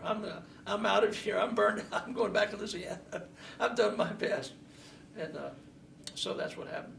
But it's still in North Carolina, and I was visited there recently. A guy named Chris Crom runs it, and they're going to do some kind of thing around Julian, and a lot of people are still using Julian as a centerpiece of various kinds of social change stuff. Duke has a SNCC oral history center that's looked at.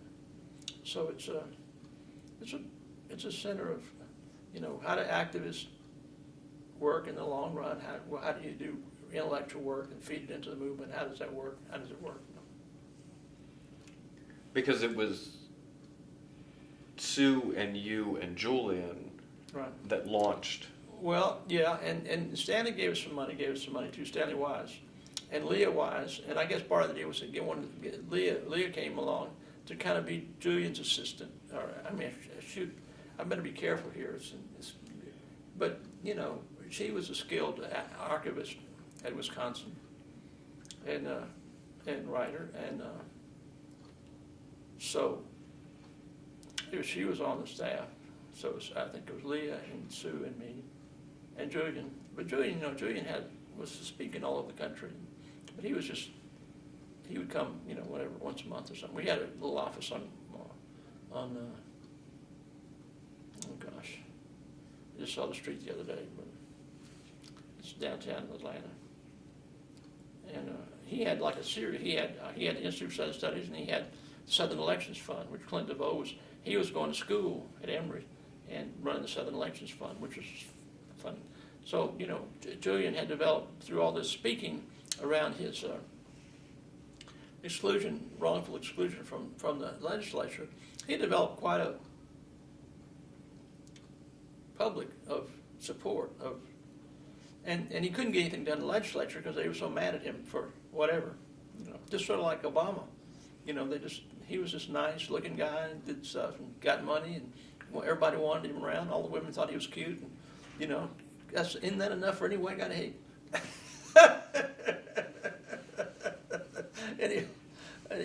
Anyway, but he was lending his name to Southern Poverty Law Center, to Institute of Southern Studies. But they had different sources, like Southern Poverty Law Center. Morris would write a letter, draft a letter, and sign Julian Bond or whatever. I don't know, have Julian Bond write a little cover letter and send it out and get a mass mailing. That was a mass mail based. With the Institute, maybe Julian would come with us to some foundations and they'd give us some money, like Rockefeller, or maybe the same thing with Southern Elections Fund. That was a different kind of people who were interested in local black elections. So he was just, he liked to have a lot of little things, a lot of little projects that he could work with and support. And instead of having like one big SCLC or one big SNCC, or, maybe he was tired of, maybe that's what he saw himself doing. He could be in the legislature but have some other little projects. And he continued to support the Institute. I mean, we had, the last time we met, was something, I think maybe Jackie Hall's retirement. I don't know, maybe I saw him then, I don't know. Maybe it was some other time, but I just remember, I had a funny story about it. It was Jackie took care of setting it up. Maybe, I don't know when that was, but we all went out to eat at the Revolution, and Hortense was with us, I think, I don't know, the Revolution Cafe, which I thought was, so where we ended up, maybe after 20, 30 years after the city movement, was a bunch of academic elites, middle class elites, going out to eat at a Revolution. The Revolution was going to eat at a $50 plate, $10 plate, $20 plate, $30 plate, whatever place called Revolution. I don't know, it's a bourgeois, it's kind of like, I always have sort of cynical sides of me, I appreciated the evening, it was a nice evening, but Where is that restaurant? it's in Durham, I think, or Chapel Hill.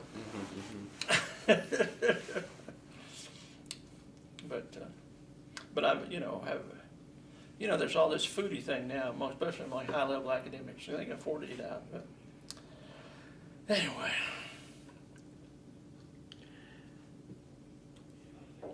And we talked about this during the break, but I don't think we had got it on tape here. So the Institute for Southern Studies got a Rockefeller grant? No, Julian and I got a Rockefeller grant to write a book extending on black politics, on black, based on my article in the Nation that I held up earlier. That would focus on black innovation in Democratic Party politics, I guess. Everything from local sheriffs to bigger challenges. The biggest, the broadest. But I. At that point, with Ann, after McGovern, and then Ann wanted to split up, and I was just, and the Institute was moving to North Carolina, I said, y'all, I can't do that, y'all take this money and use it for programming or staff salaries, and they needed money too. So the money ended up going to the Institute, yeah. It was going to the Institute, but I think, I don't think it was, I don't remember, I don't even know where the paperwork from the Institute that year is. I don't know if we saved archives or that Jackie and Bob put them at UNC, or I just don't know. And then of course Julian is dead, and it's and I'm almost dead. No. I'm not onto it myself. I'm just trying to trick the devil a couple more times, that's all. Keep it up.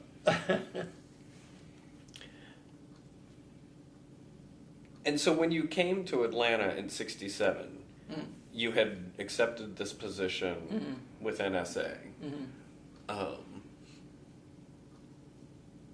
Did you have a directive or guidelines of what you were supposed to be doing when you got to Atlanta with this No, budget? it's pretty open-ended. The directors each had put their own personal imprint on it. Connie Curry had it the longest, and she did everything. She supported SNCC in its early days. She gave money to SNCC, but it had seminars.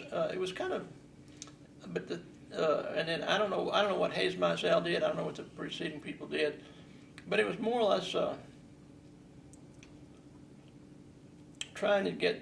I mean, I think the idea was to get student governments in the South to accept integration and be creative about it, and to travel around and help student governments do that.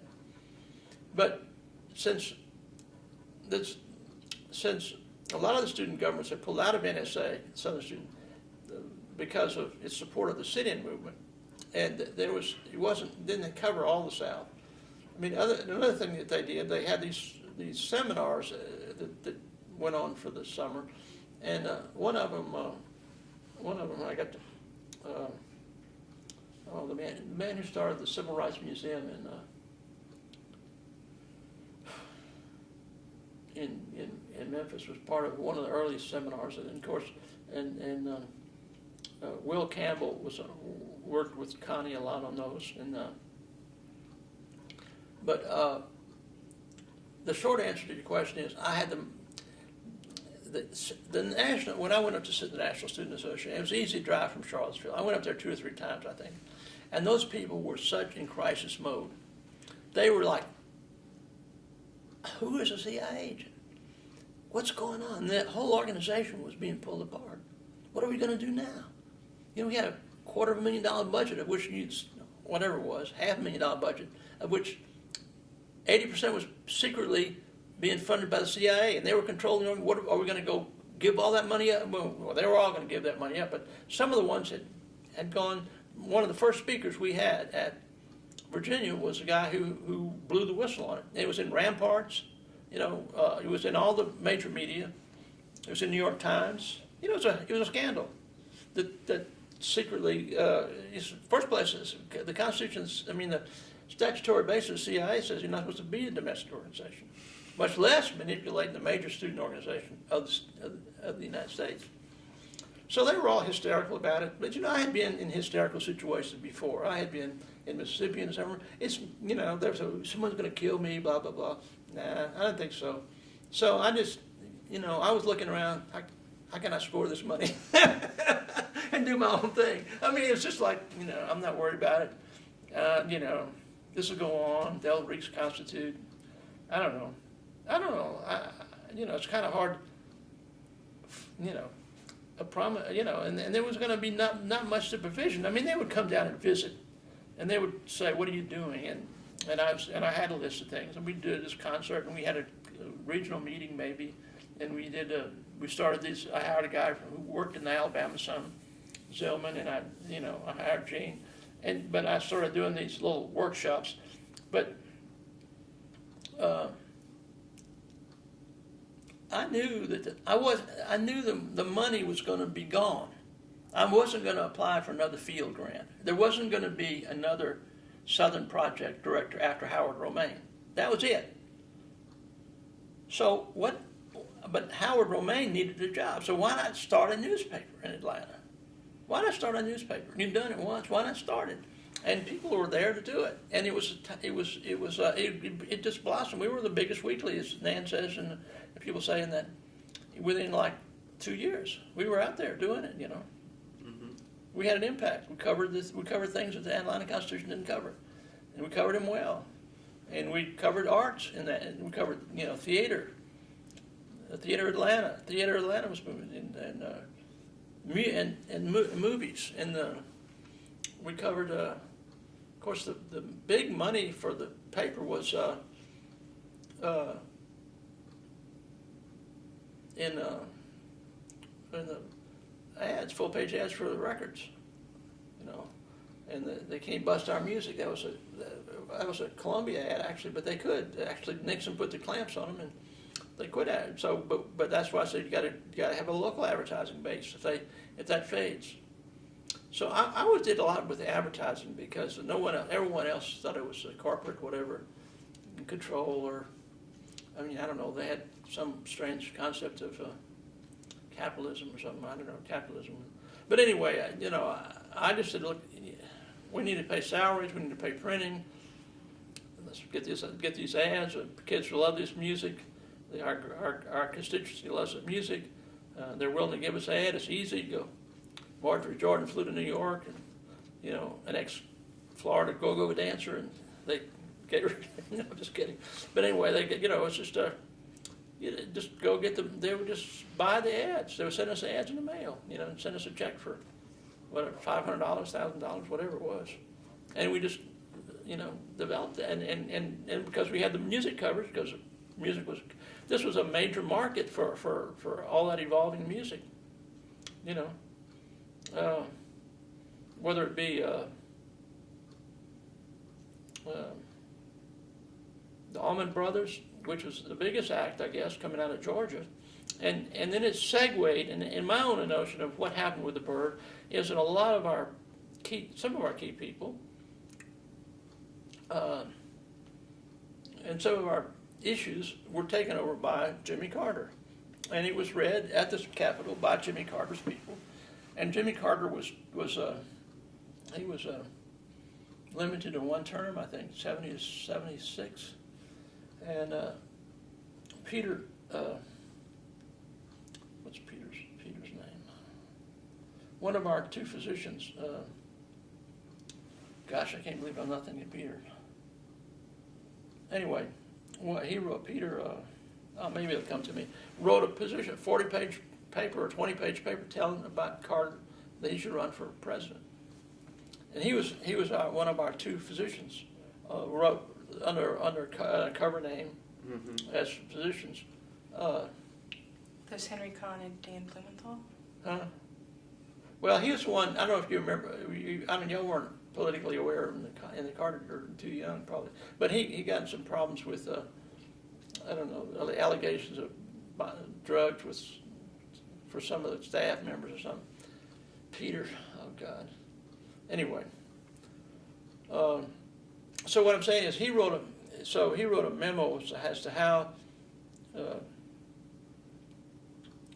Carter could take the energy that was in the alternative that was opposing Nixon and change and channel that into a presidential run by a progressive white Southerner. So what I'm saying is he left when Carter won. He left and became the White House advisor, and eventually Carter put forward a pardon so the people who were fleeing to Canada or going to the opposing the war, the issue was resolved, and Carter wound down the war. So we succeeded. The big issues that the Byrd was about succeeded. Keeping people from going to, and I don't know how the thing with My Lai that didn't played out kind of interestingly. And after my wreck in '73, I tried there was a magazine called Nature or Youth or something like that I did the profile. I did a piece for about Lieutenant Colonel Anthony Herbert and they didn't pay me for it. And then the guy became the editor of Penthouse. So I knew he owed me one. So and there was a litigation between Lieutenant Colonel Anthony Herbert and CBS, because CBS did this big 60-minute expose of Herbert, which kind of destroyed his case. His case on the issue of the Army people on the Peers Commission, which was the one investigating My Lai having been torturers themselves, throwing people out of planes and so forth. So, but in any case, when I got well enough to think about earning some money again, I called the guy up and wrote him, and I said maybe I could do something for Penthouse on Herbert's case, and they flew me up to New York with Mona Johnson. I forget it was Penthouse. I'll bring my girlfriend, right? Anyway, anyway, I got up there and I got in the room with a lawyer. They gave me the lawyers who were defending Herbert, who was still a colonel out here. He was still a colonel living in Atlanta, and there were these stacks of depositions. Now, since y'all are not legal people, I don't know, maybe you know what depositions are, but basically you do what we're doing now, except you do it under oath, and you do it, and it's written down, and it's a court reporter, and it goes on and on and on and on. And they were stacked, and I said, there's no way I can do that. Read all that, boil it down, make a story, and pass my back on. That was kind of the end. I said, this is it, Romaine. Well, I said, you're not going to be a writer anymore. You're not going to be a writer. This is it. It's not a way you're going to make money. You got to do something else. So some of these things carried on. I don't know what the question was, but these are nice little stories. I was just we got off on that with how many strings were attached To the money. to the money. It's from very NSA. little supervision. And it didn't really matter because I just didn't care. And I think they were in such disarray. They couldn't have managed it very closely. I think it had always been sort of a self-contained project. Kind of the whole way the country looked at civil rights. It was a Southern problem. Just a matter of a bunch of good people, black and white, getting together and they could resolve this thing, kind of thing, around the table. And if we just knew a little bit, I agree with that in some ways, but the project itself had played out by 1970, and anyway, I'm sure that I made trips to D.C. and talked to people and told them what I was doing, but I didn't tell them everything. I didn't say I'm going to start a newspaper. I didn't tell them I was starting a newspaper. I was just a volunteer staff like everybody else, but working at a 501c3, Southern Project. Mm-hmm. But I was working, as Tom says, we were all working. Gene and I both worked, I'm sure we worked 40 hours a week, 50 hours, 60 hours a week. It was intense, On the bird. Yeah. Mm-hmm. And maybe we worked 10 or 20 hours on Southern Project stuff. And so when you come to Atlanta, But that didn't start till after we, for the first 6 months. First I was moving my office and met my secretary, who turned out to be from New Iberia, a black lady from New Iberia. That's funny. But anyway, and decided to move from downtown Atlanta to 10th Street, and thinking about, okay, where are the white people that I can organize, or where are they moving to? Where are they? What is gonna? And it was the whole hippie thing, the whole youth culture thing. I don't know. I just moved out there. I just wanted to move out of downtown. I just seemed the right thing to do. I don't know. And then the paper started developing, and it was just there were a lot of people who felt the same way, basically felt the same way. A lot of guys in there between 20 and 30 who had some graduate work or finished graduate work like Brodak, or who thought this was just crazy and criminal, and we need to do something to speak out against it. Like Tom's story of a man giving him the camera, going to Canada. But there were, but I guess I was pretty committed to trying to stay in the South, as a person, and figuring out a way to do that. And the paper seemed to be a way to do it. so when you come to Atlanta in '67, who do you know that's living here at the time? Gene and Ann. I knew Gene and Ann.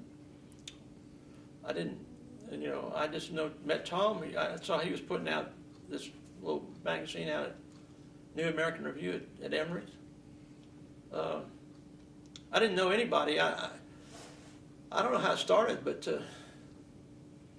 there was a whole other concept of freedom schools too that came out of the civil rights movement, and so kind of a discussion group, So I recruited similar people. Jim Gwynn was on a VISTA program. There was a lot of people here. Don Spiker, was Vista, and Jim Gwynn was in Vista. These were people. Jim had been in a PhD program in Wisconsin, but it dropped out and was in Vista. So there were just people around who were going down to see lawyers, figuring out what to do about their draft status, and we started meeting. And we started meeting and talking. We read some books, maybe Williams, other, and the idea of the paper just gradually evolved. It came up in different ways. I mean, I had it in mind. I think I did. I had done it in Virginia. If I could do it in Virginia, I ought to be able to do it in Atlanta with $20,000. If I could do it in Virginia with $400, I ought to be able to do it in Atlanta with somebody I knew, as stout as Gene, and guarantee of $20,000 a year, or $30,000, $40,000, whatever it was. I don't remember what the amounts were. If they cut us off, but they didn't. There was never any objection that I know of. They were just so upset. They were trying to figure out what to do in D.C. with the whole big organization. Mm-hmm. They were from schools like Oberlin and Williams and Cornell and Columbia and all these big elite northern schools, and Wisconsin, and they were student government types, and I don't know. But eventually, it's funny. When I was in treatment for cancer, I was at school where Sue went to school. It's now a center in Scarrett Bennett Center, and Jim Lawson has nonviolent workshops there for people from all over the world, and the guy was there from the National Student Association, which still exists. So I thought it was pretty funny. I try not to rub it into Todd Gitlin, but anyway. We created the bird, and NSA still exists. We didn't have a revolution. Didn't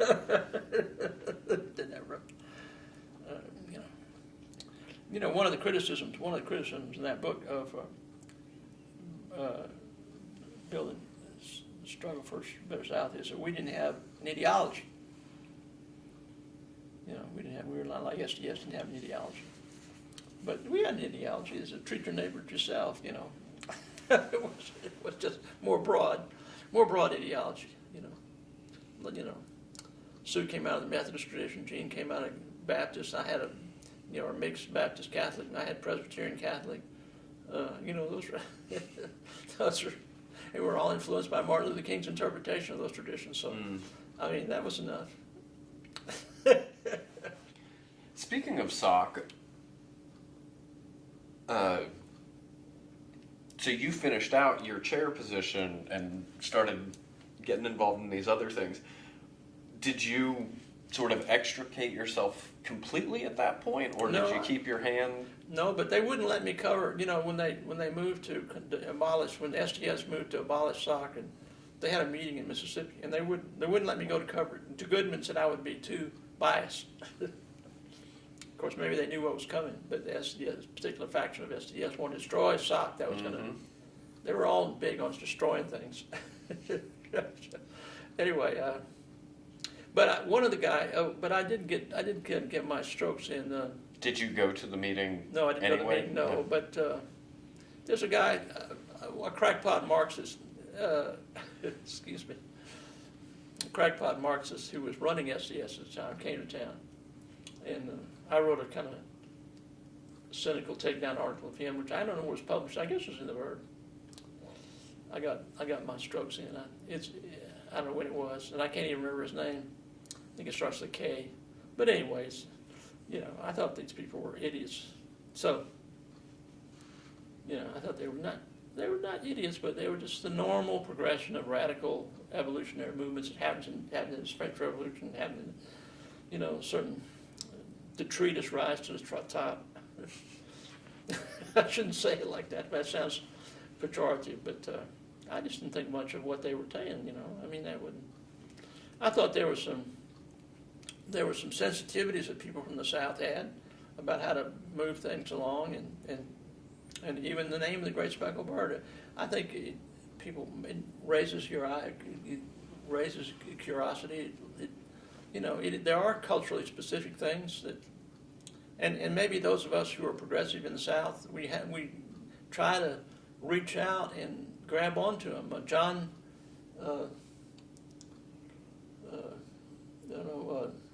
John D. Loudermilk was maybe the main country music writer who went on Ann's tours. He wrote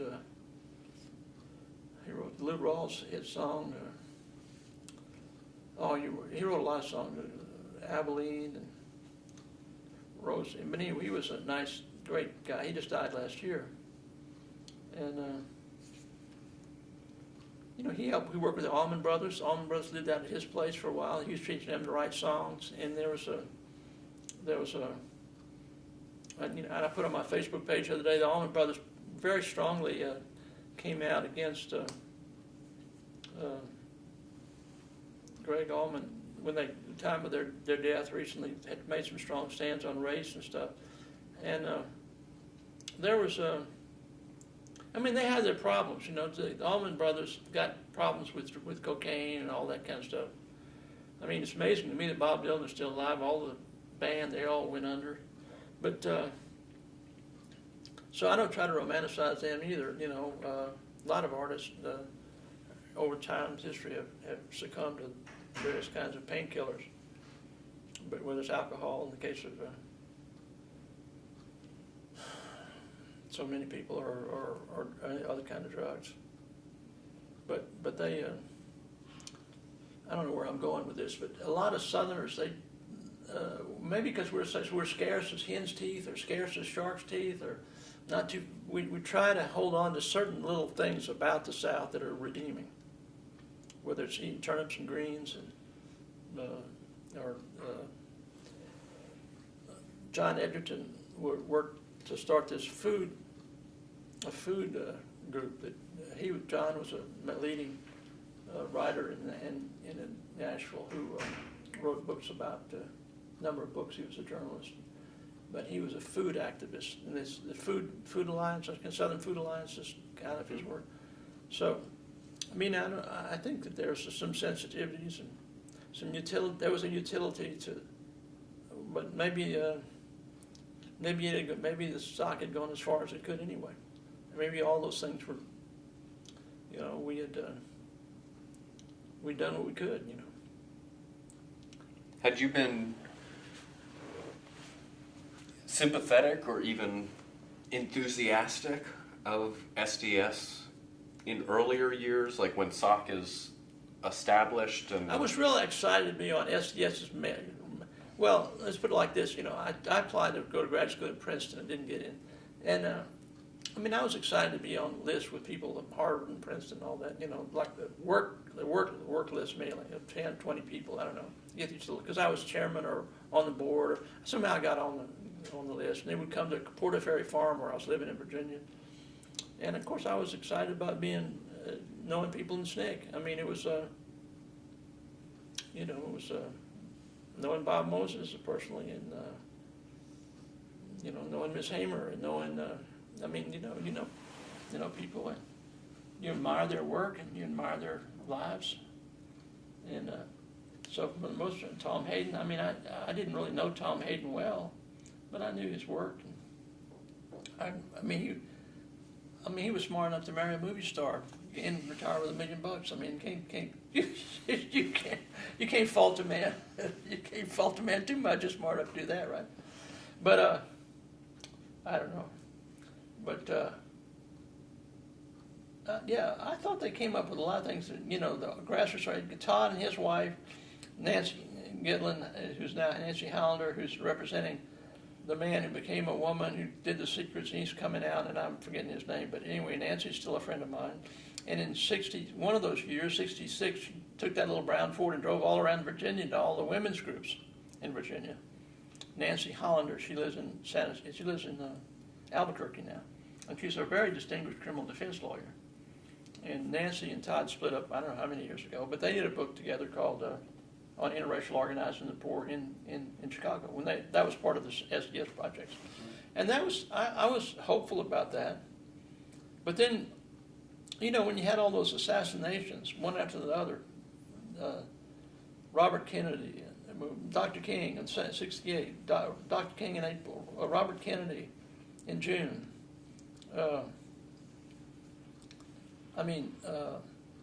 Then you had riots in Chicago and limited victory with Julian over Maddox. It was just rough. It was rough to keep any kind of sense that you could do interracial organizing anymore. The country was too polarized, I guess. I never thought about it. That's started to focus on, okay, what can I do with white people? What can I do with white people? What are white people? And what can white people learn from black people about resistance? And that's what we just seem to be supporting the resistance on this draft thing and trying to explain to people why the Vietnam War was so misconceived and criminal and so forth, criminally, misconceived and criminally executed, and badly managed, and needed to be ended, which happened. So we won in some ways. We won. It's like Dylan says, after losing every battle, we won the war, or we won the war after losing every battle. And a lot of people say that Dylan gave up his political stuff, but right at the height of all that movement, which was like 1972, he came out and he did that Rolling Thunder Review, and Dylan and Baez and all that. I don't know if you're too young, I forget. But anyway, right, he had been injured. He'd gone to Nashville, and he started the Rolling Thunder Review, I think in 73, 74. Recruited a lot of these old folkies, and they toured the whole country. And every time he played, which was 74, which was the height of the Nixon resistance and the Watergate hearings and all that, he would play. Even the President of the United States must have to stand up naked, and every big cheer. So he would say, I'm just making money. I'm just paying for my divorce, but he was out there, doing resistance work. That's my view of it, very clearly. But, you wouldn't call it our bombing of Vietnam is called Operation Rolling Thunder. So if he does a Rolling Thunder Review, think about it. To me, you have to be. And he says, this. But if you're aware that John Lennon had just been shot to death for some, you don't want to. You want to be just on the other side. You just want to be. Look, if we get stopped by the cops, I'm the ST salesman. You don't want to just be sticking your head in the noose. You don't want to, but that doesn't mean you stop. You have to figure out ways to broaden your resistance, broaden your movement. Mm-hmm. And you got to keep innovating. You got to keep doing it. I don't know if that answers your question or not, but I think I grieved over SOC. But see, if Greg Michelle is right, and the folk tour was the most important thing that SOC created, it lasted. Ann did it in Centenary Park in Nashville up through when she left in the mid-90s. And they did tours, and they had Allison Hazel careers out. They did Mike Seeger and the New Lost City Ramblers work with her, and they did interesting things all the way, and it had an impact. This call it Americana music. I think it had a long-term impact. So it's it wasn't. We were American pride. We were just trying to figure out what worked. What worked, and music seemed to work pretty well. Bring people together more than anything else, and open up eyes. So in that sense, SOC didn't just die. It just took different forms. Right. Women. It's argued that the women Bernice Johnson Reagan and Ann worked together. Now Bernice went off and had Sweet Honey in the Rock, so she did the Black Nationalism, but she also always worked with Ann. And it's like Stanley. Stanley was a part of the whole Black conscious thing, but he still supported the Institute. I don't know. It's just people were walking, and Stokely was never personally hostile to people. It just anyway it was a. And so I guess it was a way to figure out how to make a contribution during that over a longer period of time, you know. And David Doggett, who did this kudzu, he got a PhD, and he's in D.C. now, in something totally different. And some people continue to work in Nashville for many years, and Ed Hamlin's still there working. You know, he's active. Sue worked up in New England. So individual people worked. You know, your lives take different turns. Mm-hmm. But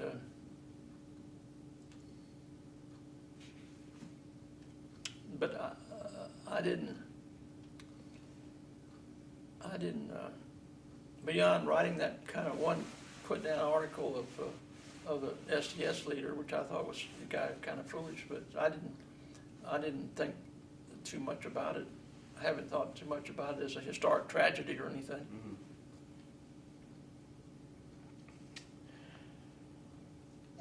How are you all feeling? Confession, I've been awake since about 3 a.m. and it's starting to... You're about ready to crash. And I'm sorry that I'm so dozy right now, but That's it's okay. just, I've been finding it all, and it's finally caught up with me. And it's warm in here, and it's already been a long interview day. Yeah, and I think we should just do another one because we haven't even touched on... We're not finished with the notes you made, and we're not, like, post-law career. I mean, we wouldn't even get to that today, so... Or, you know, post-law school. Are you open to that, Howard? Yeah, but I would like to conclude with one that's not seeing thing, because it was the first issue of Southern Exposure. And so, I guess you say my philosophical career. You know, one of the issues that Wittgenstein talks about is seeing as. You know, we see things as. And you know, the idea that Hitler got a whole German nation to see the decline of Germany, one of the more advanced countries in the world, as a problem of a few Jewish people. I mean, to see it as that, and this man, his currently president, has gotten the whole country to think that all of our economic problems are a problem of Mexicans coming. You know, it's there's a number of other things that people in Louisiana had the only investigation of the Kennedy assassination, and people can see every November you can see Kennedy's brain blowing out the back of his head on the back of the plane, and that they would accept an explanation for that he was shot from the back. Anyway, it's just, you know, it's kind of an interesting philosophy. Why do you see things as a certain way, and how do you change people's minds once they get fixated, and why are certain government entities doing this? Why do they? So there's a certain aspect of Trump that I mean, this kind of frustration that there's manipulation going on at higher levels that I kind of somewhat identify with in a way. You know, the people in my elder housing situation don't like the Coptic Christians that are there who don't speak English and who are supported by the government, and they don't like the Africans that are there who don't speak English. And is it because they don't speak English, or because they're rude, or because it's just... But all these are refugees from our wars.